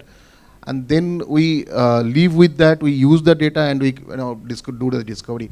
Because we are really trying to see that any particular tool which helps to data cleansing, there are a lot of claims, but when you try to check the claim versus POC, there are a lot of gap. So to be very honest, that is the way we are trying to achieve this problem. No, my experience, I'll tell you, in data cleaning. Of course, there are statistical tools available which cleans your data from a statistical perspective, in terms of removing outliers, removing large variance data, removing. But fundamentally, if you have people who have got good system knowledge, what is this data? Does this data, visualize data, I'm not talking about table data, you visualize the data, does it really represent the characteristics of the system for which I have generated this data? So if you have that kind of people who have, that's where I think human intervention is very important. When even though analytics gives you interpretation of analytics data in terms of cleanup, that's where the cleanup of happens. Otherwise, but I'll tell you, I have pained, I have lost money, I have lost time on using data in AI models, that if your data is not good, you're going to get garbage. Correct, garbage. Yeah. Still it is there. It is still. Good. Yes, ma'am. I have a quick one for Bhushan. Bhushan, you said it's like somewhere you mentioned unnecessary human intervention, right? So any one human intervention which you have eliminated and has given you a very good response using question. AI. Good question. So I'll tell you, we talk about, say, the planning process in supply chain, right? Last 5 years, we have probably a lot of industries have adopted statistical forecasting models. So how AI has helped is, earlier planners used to really select, really analyze the data, the trend, whether it is exhibiting level, trend, seasonality, and then they used to select an appropriate statistical model and allocate it. But today, the AI has a capability to learn continuously using the training data and the testing data, and recommend what will be the right statistical model for a particular product, for a particular situation or market or channel in a long term. So I believe that has actually eliminated the human intervention in terms of the planner intervention. And today, the model is readily telling you which is the best statistical model available. AI model is already telling you that. Now it's more upon the planner to focus upon what to do with what the outcomes that are coming through. So that will be a very good example. In supply chain, you want to mention that, in the process of supply chain, any specific human intervention that you would like to eliminate? Okay, so I believe what I really meant with this example was the selection of statistical model was completely eliminated by the AI capabilities in this case. So not the entire human or planner would be eliminated. The planner's productivity is really, really enhanced, because now he or she doesn't need to focus upon which statistical model is gonna be best for me today. But given the AI model's output, if this is the best, what do I do with the outputs? One best example I also have is my business used to hire expert on contract writing, right? And that person was, then what we did, we trained the LLM with old contracts, all that we have. Now we don't need that expert contracting person at all. So it writes down itself. Any other question? Yeah. Yes, sir. This is one thing that we humans haven't learned. Maybe AI would come up with a solution. We've seen that at any given time, we see breakdowns of supply chains. Like we saw a sudden shortage of chips in the world market. Now this could have been avoided had we not concentrated on just one source of supply. We are seeing the same thing still in rare earths. Do you think that AI could proactively look at this in the future and prevent such disruptions, such shortages which human beings have not been able to prevent? I'll try to touch the answer. I may not give the right answer, perhaps. So, perhaps we cannot predict the accident. Nobody cannot predict the accident. Then the accident is not an accident; it's an incident. So we may not predict that, but we can prepare. So there, the scenario analysis comes where we are, with the use of AI, we can do different scenario analysis, and that is one part of that. And another part of this is the forecasting. So with the best of the AI tool, I don't think that still it is nobody has crossed the bar of 90. So that day we see that, then that is the real capability of AI will come. And I think many supply chain issues or many supply chain cost elements will come down once we have a 90% plus forecasting coming as a baseline forecast coming from the AI. Because that will reduce my inventory, that will reduce my space, that will reduce my working capital. All the CXOs will be happy.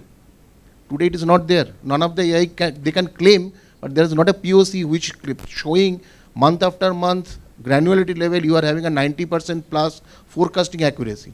It's not there. So I wish someday it will be there and we will have a better life. Yeah, I'm not talking so much about forecasting as depending on one source of supply. And that is the cause of... No, I try to answer that the one source of supply when you are saying, then different source of supply is your scenario analysis. So with the help of AI, we can do much faster. The decision making or the choice is much more, there are a lot of choices are coming. I think his question is more, as a business, can AI suggest you not to depend on single source of supply? Right. How do you go and distribute your requirement into different sources of supply? Right. So if I may answer this. Sorry. So in automobile, there is something called failure mode and effect analysis, FMEA process. Right? It is about in which probable way a product can fail or process can fail. Right? And accordingly, the severity of each failure step, right? If it fails at this process, at this step, what will be the severity of that particular product to fail at the final stage? Similar kind of activity that we started adapted for our business is called business continuity planning and the risk assessment. What we do at every stages, we check what are the risks associated at every step, and if this process fails at this step, what will be the effect of it, and what is the probability of this failure, and accordingly we plan the actions for this. Now this is something that we do manually. Having AI with us, this manual process can be automated if we give some kind of feed, which we're manually doing right now, right? Because AI would have more data, more intelligence globally through the system, through different tools to make it more finished, make it more refined, right? Make it more agile, right? Maybe we can also talk about related to we talk about the solution, we also talk about the cost, right? So then these kind of things can be presented to the CFOs at these stages. If something fail, are we ready for these kind of investment to make? Right? And accordingly, we have to make ourselves agile by developing these solutions and working toward the solution. In case if we come across that situation, that investment should be ready, right? Or that solution should be ready to take care of that. Fantastic. Yeah. Okay. On the lighter side, I think instead of AI, COVID actually taught us much more on the same subject. Yes. When COVID came, we were actually caught napping by being dependent on a particular supplier or a particular transporter or a particular facility. That showed us that geographically we have to... The question is, can AI could have predicted COVID? That is what I'm that saying. Doesn't happen. Possibly not. So That doesn't happen. Okay, great. One last question. I think you had a question. We have two questions. Yeah. So just painting a scenario where autonomous supply chain orchestration has happened, and it's amalgamation of people, process, technology together, and the work stream, etc. Right? The struggle that I have is once we do it, and if there's a change management that has happened, which involves work streams, processes itself. If I have 3 layers automation happening at certain process level, and one model has come in, the new model, the SKUs has changed. Now this calls for, let's say, bulk breaking instead of box in, box out, for example, in supply chain. Now the autonomous orchestration did not account for this. What happens more often is that this technology then gets sidelined, and then everybody try to solve with whatever automation is required there, or whatever is possible, because you have a time to deliver issue. So the end goal, or maybe the fate of these orchestration, automation, how we make sure that, I don't know, if I saw 3 different industries talking about different challenges, which means that you cannot have a common orchestration product as a product which can solve all the issues, which can commonly, let's say, implemented in all 3. Can you ask what is the question? So question is that how to make sure that this is sustaining whatever we do as a orchestration. Once it is done, any change management that is going to happen has a risk of putting this somewhere, maybe it's a silos of automation, I would say. How to prevent that, is my question.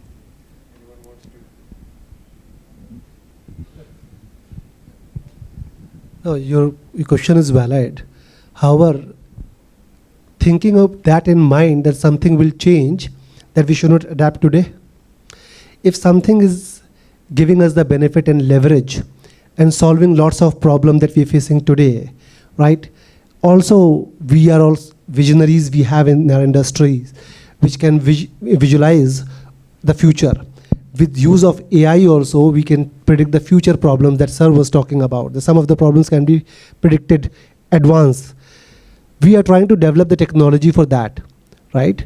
Now in future something comes which is unforeseen, right? We are also facing that today as well. So are we not more adaptive? Since COVID, we have become more adaptive. So year over year, months over months, with more geopolitical scenarios, as and when we are coming across these challenges, human and technology is becoming more adaptive. So this is a simple solution that we have to be ready for that. It's not that once we implement it, it's going to be lifetime technology. Yep. And every technology inversion that happens is always incremental. If you don't adopt it today, you won't be able to adopt the next one.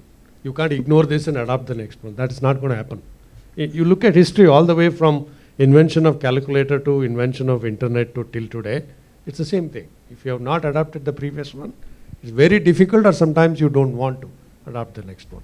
So you will lose the race. My point was that on the risk of SOPs, right? We change something on the ground, SOP don't get changed, and then it becomes irrelevant over a period of time. Are we getting into that risk of automation once done? No. I think the missing point here is when you change everything, including SOP. It's an anxiety. I understand it. Businesses change is not easy, but it is. Yeah, it's more discipline. Yep. Last question, and yes, please do to the point of question. Yep. My question is to Rajneesh sir. Sir, you talked about 94% forecast accuracy. 92. Yeah. Okay. So what is the secret behind achieving 92% of forecast accuracy, and is safety stock taken into consideration here? See, whenever we talk about the forecasting for the next month, it is primarily looking at the sales number for the next month, right? So it doesn't take into account whatever. That is the production schedule that you would have later on. See, we were also surprised initially as to when the numbers started coming in. We actually talk about 60 points. That means about 5 years data is churned by the system, and then it throws you the forecasting for the next month. So that is one. You should have at least 60 points to come to a good, reasonable forecast. Now, when I talk about this forecast, this is at the company level. So that means at AWL level, if I'm selling 100 goods, 92 times, it would give me a very correct number. But if you go down to a granular level, at SKU level and area sales level, this number drops down to 76%, 75%, which is still very good. Because in a commodity, even if you get a higher number, at AWL level, I am selling say 200,000 tons in a month. If it is giving me a good forecast, at least my raw material is secured. Because the raw material which is coming from say South America, it takes about 60 days to come or 45 days to come. So it gives me very good visibility. And also I am able to give this data back to my sales team, saying that boss, month after month, my number is much better than your number, because your number actually gets driven by the targets that has been given to you at the start of the year, not the actual number which you would be able to achieve in the market. So that is where the difference is. You know, we would have a forecast number which is very close to the actual number. We would have a salesman number which is very, very high. So if you go by their numbers, your inventory after 2-3 months would be much higher in the field. In fact, very interestingly, out of the 15 months data, 5 times the forecast number was actually bang on. When we said 230,000 tons, we actually sold 230,000 tons at a company level once again.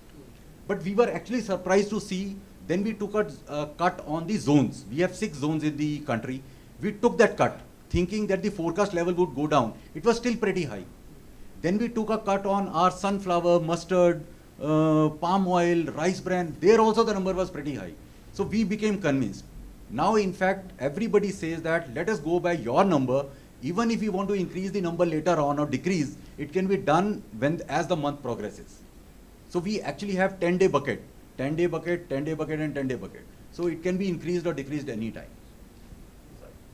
Thank you, sir. I think one word answer is they are dealing with more certain words. Their uncertainties are lower. Thank you so much. Thank you, sir. Thank you.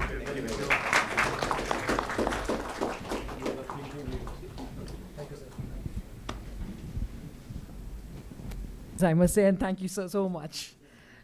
To the third session, which is on technology leadership, the AI native enterprises.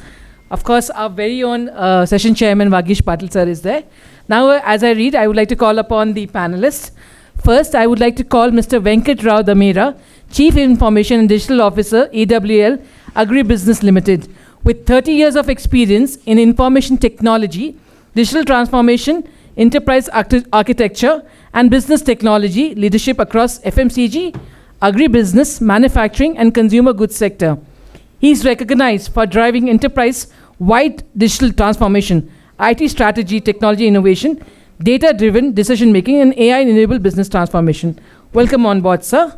Next, I would like to call Mr. Ramesh Dham, Senior General Manager, Digital and IT, Coromandel International Limited, with 25 years of experience in digital transformation, Industry 4.0, industrial automation, smart manufacturing, and information technology across the chemicals, fertilizers, engineering, and process industries.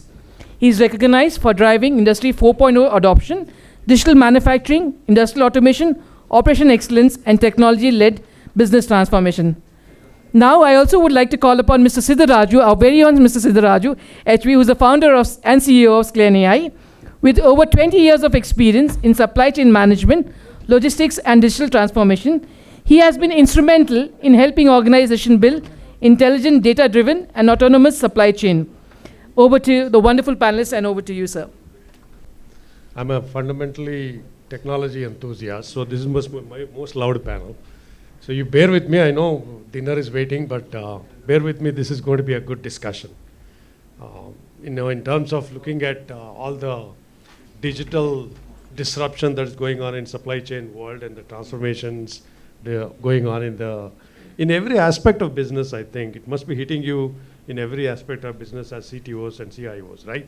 So fundamentally, let us focus on these technologies that are disrupting and what actually it means in terms of business value, right? And I keep hearing about AI native, right? AI native enterprises.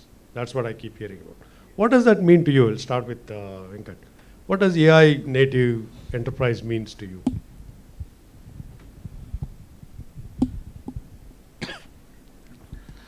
While we are implementing the AI is a buzzword because every day people will say that anything in AI only. So you just keep it closer to the yeah, right. So while we are looking into that AI, basically we will start with small kind of bot kind of thing. We'll implement it, and later we will realize that over a period of time, while it is working on that, once you close the bot, then automatically it will go into a old legacy system only. So the AI native is that not in the solution developed in every phase you are using the AI. So every step there will be an optimization. Every step there is an AI tools you are using on that. It will be AI native solution. For example, today Amazon not able to deliver because Amazon the solution is developed completely AI native.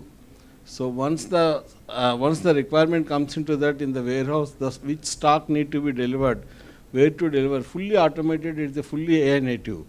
If something AI is not working there, then entire operations has halted on that. That kind of solution. Even in case in our scenario of AWL, the SNOP, the entire process, different agents will run. If any of the agent is not working, then the entire thing will be halted. So Sid, what do you think? I mean, he's saying that dependency on AI is so much that without that the entire business is halt. That's what AI native is, what Venkata is trying to say. So what do you think in terms of difference between an AI native enterprise versus enterprise that just adopts AI tools?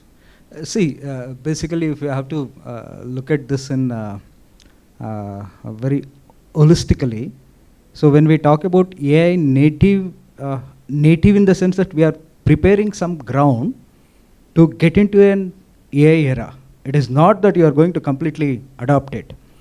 So AI is already there, and there were a lot of discussions today how we are going to look at decisions, what decisions we are going to keep it to humans, and then what decisions we are going to keep it to the machines and all. So what I foresee is that in next 5 to 6 years, that is too conservative, which I am looking at this point of time. Most of the decisions as a manager, as a CEO I am taking, AI will take. So that is where the world is moving, and the most of the organizations which are trying to become an AI native is basically building the data sets ready, and internal and as well as external data sets. So once they have this internal and external data sets, and as I mentioned in my earlier presentation, if your organization is already having around 60 to 70% of the market share, you don't have to worry about it. And if your organization is still hovering around 5, 10, 15, 20% of the market share, so then you should be ready with this kind of changes and challenges. Yeah. I think the best AI native example that I can give you, if you are shopped in Amazon or in Flipkart, you bought something and it keeps suggesting you that you can buy this too. And then you try to Google search something, some other tool is going to tell you this is what. So there is a upsell that happens using AI native stuff, right? So Sid talked about generating data sets, which are very important from the AI. So what do you do in your business for generate enterprise-wide data sets that are valuable for AI? Yeah, as earlier panelists also told, if you are giving good data to AI, it will give good result. So basically the theme for native AI, you should have trusted data, and trusted data can get only if you have strong masters. So the data set you should have the strong hierarchy, and that too in a different system you should use same hierarchy. So if you have multiple system in your organization and they all follow a different hierarchy, so you will never able to get the data on one orchestration platform and to get the AI on the top of that, because AI has to work on multiple system altogether. So say I'm giving one example. If you have to work on particular failure of one particular asset, so some data will be there in their process controller, some data will be there in their SAP, some data will be there in their EHS equipment, some incident happen, some data will be there in the quality. So if you don't have same master across, same hierarchy across, then you will not be able to get the immediately data from each and every system about that particular asset. So AI will not work. So master data management is the key for AI. Yeah, so you're saying create a master data using hierarchical system so that it eventually becomes a single source of truth. Yes. That's what you're trying to say in terms of so great. Become a single source of truth when you have, then only the AI will work. So Venkat sir, in terms of businesses who are adopting AI and going through a supply chain transformation, they still use hybrid. They use legacy system as well as this. How do you manage that as a technologist in terms of? So legacy system is a old system. We cannot eliminate that because that is a system as feeding to you last so many years. So since what we have adapted the different architecture altogether, we have never looked into that the old systems replace immediately. So always we will look into that digitization in all the areas. The old legacy system we have continued, and then we have made it into a single source of truth. Earlier used to have multiple systems, multiple databases. Now every data end of the day comes into a central system. The central system, again we have done that. One is the master data management cell. They will ensure that all data is right, intact, and then the data comes into a central repository. In our case is a Google Cloud platform. Again there will be a data quality check and data orchestration, and again we will make the golden copy. So we are not allowing any function to look into the data in an independent system. Everybody will look into data from the golden copy. So hence what will happen, the supply chain guy, what he has seen, the same only operations will see, the same only sales will see. Then there is no issue at all. Then any analytics tool we are running on golden copy only. We will not do any other systems. That is the way we are continuing with the legacy system and SaaS application, as well as we are able to do AI also.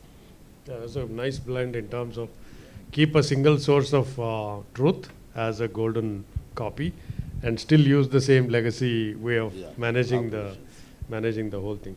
So Sid, in terms of technology today in a real time, it is required to be a real time collaboration across all the connected platforms, right, of the AI.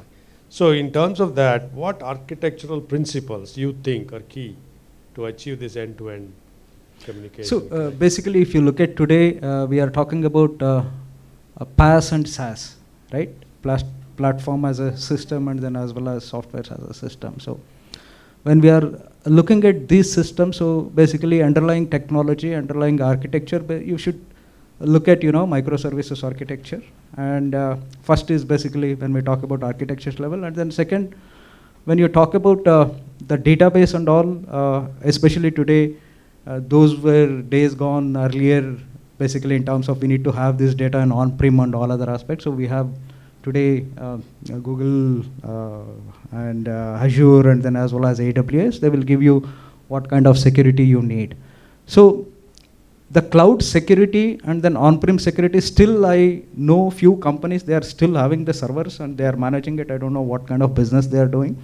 But at the end of the day, where I see, so in terms of architecture, cloud architecture is basically solved by your big 3 4s. And at the end of the day, in terms of product, what we are building, let's look at the microservices architecture. And then when we use any of the tools, so basically I suggest Python and then a few other. Yeah, I think one is the tool architecture, other is the business architecture itself, in terms of how do you create an architecture of running the business so that you leverage the AI connectivity or real-time communication between. Right? Yeah, I would like to add one more thing into that. Like architecture, if you are talking about making the architecture for entire enterprise-wise, so in terms of supply chain, mainly when you are taking the data from supply chain platform, so it is all about the batch transfer.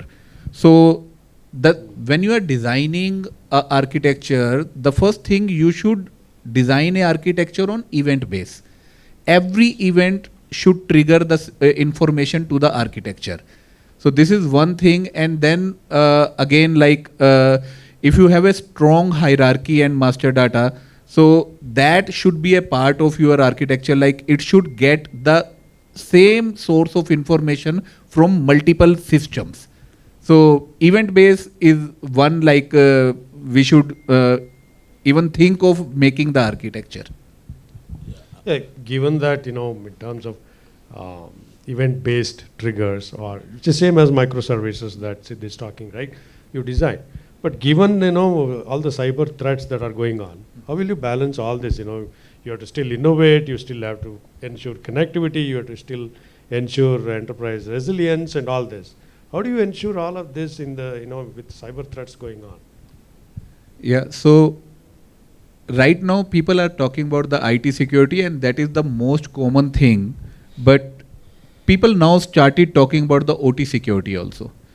So all the data that being generated in the manufacturing or in the supply chain sometime, that is the operational data. So now operational data, we are having a legacy system. So the first thing and the topmost thing is how you are integrating your OT data to your IT data. So the security should start from there itself. So OT data should also be monitored, which is not being monitored right now by any of the IT experts, because the protocols are different, the terminology are different. If you ask any of the IT security head, like what are the different threats that can come into the OT system, he may not be able to tell each and everything. So IT OT integration and the security on the both aspect is important to cover all the threat in the business. Yeah, there is a lot of, I don't know how many of you have heard about it, there's a lot of AI adaptation thinking in cybersecurity world as well, looking at how the threats have happened and how does an AI algorithm learns about it, warns you about these threats may be coming, things like that. Yes. But I agree with you, integrate IT and OT securities as a primary base that is required to manage data. So with all this happening, we all know that technology alone cannot do transformation, right? You said that in your pitch as well, right? So technology alone cannot do. So what do you think roles as leaders have? What kind of culture change is required? What kind of management play exists in a business that we can still enable the transformation? Particularly in my experience, I never faced any challenge from CFOs for budgets and all. You're the most luckiest.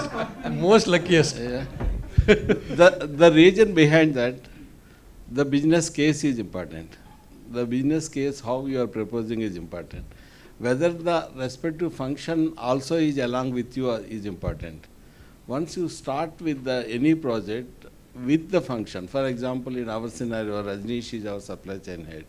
We have done many transformations. We don't have any challenge because alignment and collaboration is very important. And along with the collaboration, running the change management for both the functions. Yeah. Otherwise, normally many of the companies feels that IT is a technology and function knows the domain knowledge. So IT doesn't have a domain knowledge. That's why IT guy, whatever he says, business will think in a different lens. But in our scenario, that is not the scenario. We both jointly as a collaboratively working. That is one of the reason. And change management, we have a common goal, both the function. Both the function is having a common goal, then there is no issue at all. Otherwise, in my view, technology is only 20 to 30%. Main thing is the change management and collaboration is the main role. And another thing also previous question I want to add into that. And everybody thinks that AI and all we are thinking on that, cyber security, other points also we discuss. AI architecture also you have to think and you have to go depth on that, otherwise you will end up with the huge cost. Yeah. So every event is a cost. Whether is it worth to go into that or is there any other mechanism? And people are confusing between automation and using into AI. There is a confusion whether RPA resolves many of the issues, people may use AI in that place. You have to be very careful, otherwise you will end up with the different challenges. Even security also is another thing, because now ChatGPT, so many tools are available. people wants to load company data on that and to get the summarization and all. And finally will end up with a problem.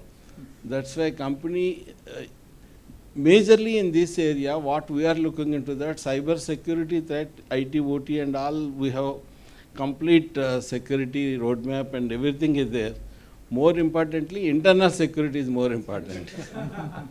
And we have done a lot of tools, a lot of implementation on AI related security. Which I think is very well said, because the usage of AI not only gives you a advantage, it also brings a lot of disadvantages that need to be very well protected. So that's very well said. So my last question, Sid, before we get to rapid round, looking ahead for 5 years, what kind of technology do you think will impact supply chains and why? So basically, if you look at when we discussed during this session, everybody wants to get into the orchestration layer. That is where I will just bring in a little a functional aspect here. So the single most parameter which is driving supply chains today is customer tolerance time. So any technology which is going to aid this customer tolerance time, and those companies who are going to adopt this, those companies will be in the forefront. So that is where generically, if you say that there are a lot of AI buzzes there and then many technologies which are available, so those who are collaborating functionally and then technically and technologically, and those who are looking at from the customer lens, those are all the technologies are going to thrive in next 2 to 3 years, not 5 years, next to 2 to 3 years. Excellent. Yeah, one thing, every time when we make the 5-year journey or the 5-year business plan, so whenever we make 5-year plan, so everybody in the boardroom, they just laugh. Yeah. And they think okay, you are talking about the future. So this time when we were making the next 5-year 2030 plan, so we have given one point, in next 2 years, every management staff in this company will have their own agent to work. Every person will have their own 5 to 10 agent who will working for him for their own job. So people were laughing again, they were saying, okay, what do you think? He will have his own agent? Okay, yes, you will also have your own agent. I agree, completely. No, I think the leadership of the future also has to deal or learn how to live with or how to leverage AIs in order to play their own role in the companies. If you're not adapting, leveraging AI to redefine the way you play the role in a company, whatever is the role you're playing, you still need to be, So my rapid round, one word answer. I'll start with you. One technology trend that every CIO should prioritize. Right now, agentic AI. Agentic. Autonomous. Autonomous. Great. One capability every AI-ready enterprise must build. Trusted data. Trusted data. Single source of truth. Single source of truth. So put a rail guard and then as well as governance. Governance in terms. Okay, great. Biggest technology challenge in supply chain transformation. Actually, that is governance. Governance. So supply chain, if you are taking lots of data from multiple sources and you don't have governance on the data or you don't have trust on the data, you will lose everything. So this is the major challenge. If you are making something, have trusted data, put major governance on that. Yeah. So just to, I know it's a one-word question, but trusted data is always in quotes. Okay. Just keep that in mind. Yes, sir. Biggest technology challenge in transformation. No challenge at all. No challenge. Sid? So for me, it's change management. So no matter whatever, which I have seen in my implementation is wherever we are facing challenges today, it is all change management. It's basically silo mentality. Change management is a challenge in itself. Every enterprise goes through a very difficult change management. So one AI myth you would like to dispel, Sid? So it is going to replace humans. Replace humans. That is the myth. You're going to dispel that. Yeah. What do you think? I also agree. Okay. Yeah. So one myth is common people will not using AI in daily life. So this is myth now. Everybody will use the AI in their daily day-to-day work. One skill that every future technology leader should master. So technology leader must understand the business need. So that is the one thing that is the business thinking should come in the technology leaders also. That was there even in the past. I mean, we are talking about technology leaders of future. Whenever technology leaders talk, they talk about the architecture, they talk about the technology, but they should also understand the business need, and they should totally agree. Understand the business need What do you first. think, sir? Open mind. Open mind, yeah. Great one. Excellent one. I just narrow it down to a functional knowledge. Functional knowledge. Domain, fundamentally. Right. Great, thank you. That was a great discussion. Thank you. We'll open it for question and answers. So if you, yeah, go ahead, sir.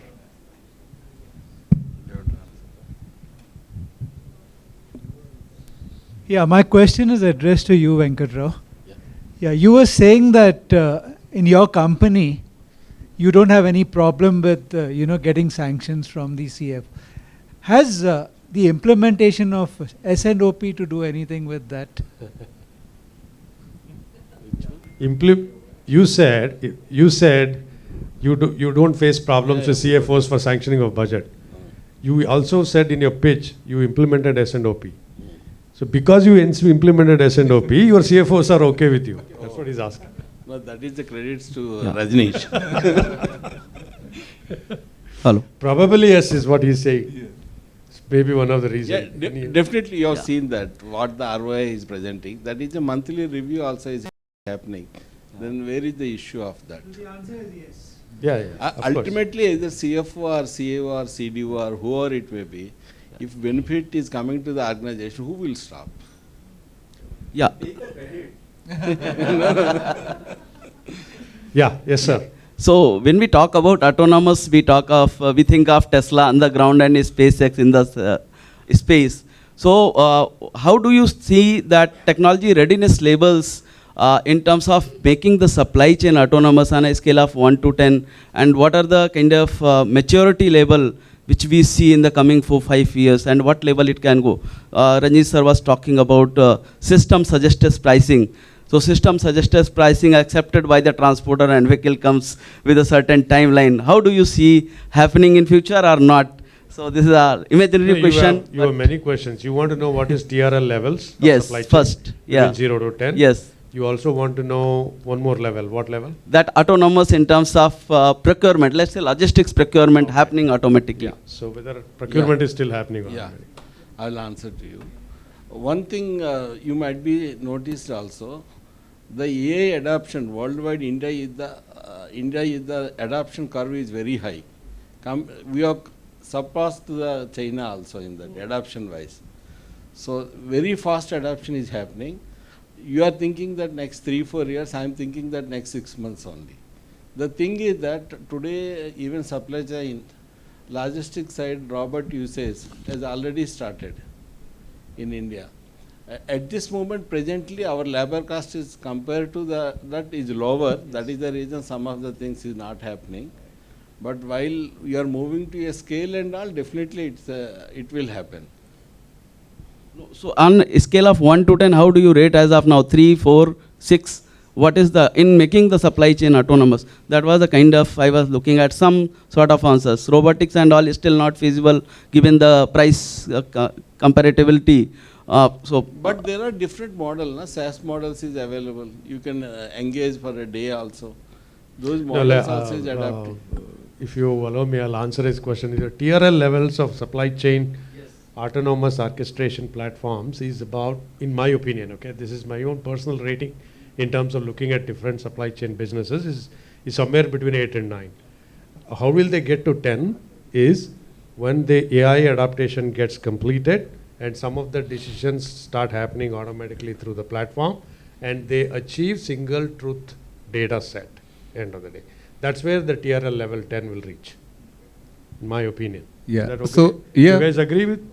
Agree means at least start one end-to-end workflow in your company with the help of AI agents. So I saw the people are talking about the AI agentic AI, but they are like just using either the chatbots or they are using some of the standalone AI or the machine learning. They usually call machine learning also as a AI agent use case, but that is different. So if you want to go to 10, at least start with one end-to-end workflow. No, I think his question is, in the world today, or in India today, or in your businesses today, where are you in TRL level? Yeah, at least, but in my proposition, we are at 6 to 7 because we adopted AI. So it is not like we are not prepared with the AI. We prepared our layer, base layer for the AI. Till that level, we were at 4 to 5. We adopted AI in our functions right now. We reached to the 6 to 7. But to reach to the end level or the 10 level, 8 or 9 or 10 level, we have to establish workflow end to end with the help of agentic AI. Okay, great. Any other question? Oh, okay, go ahead. One for Sid. Yeah. So, Sid, we are using bots, right, everywhere, and people are getting comfortable, right, in the day-to-day process.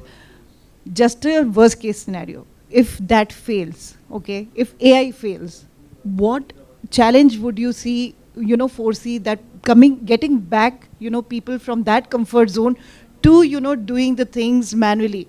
Do you not think it is going to be a big challenge? Are we ready for these contingencies? What's your plan? So basically, if you look at this question, when we are completely adopting AI, obviously CFOs and then CIOs who are sitting here, they will definitely ask you a question.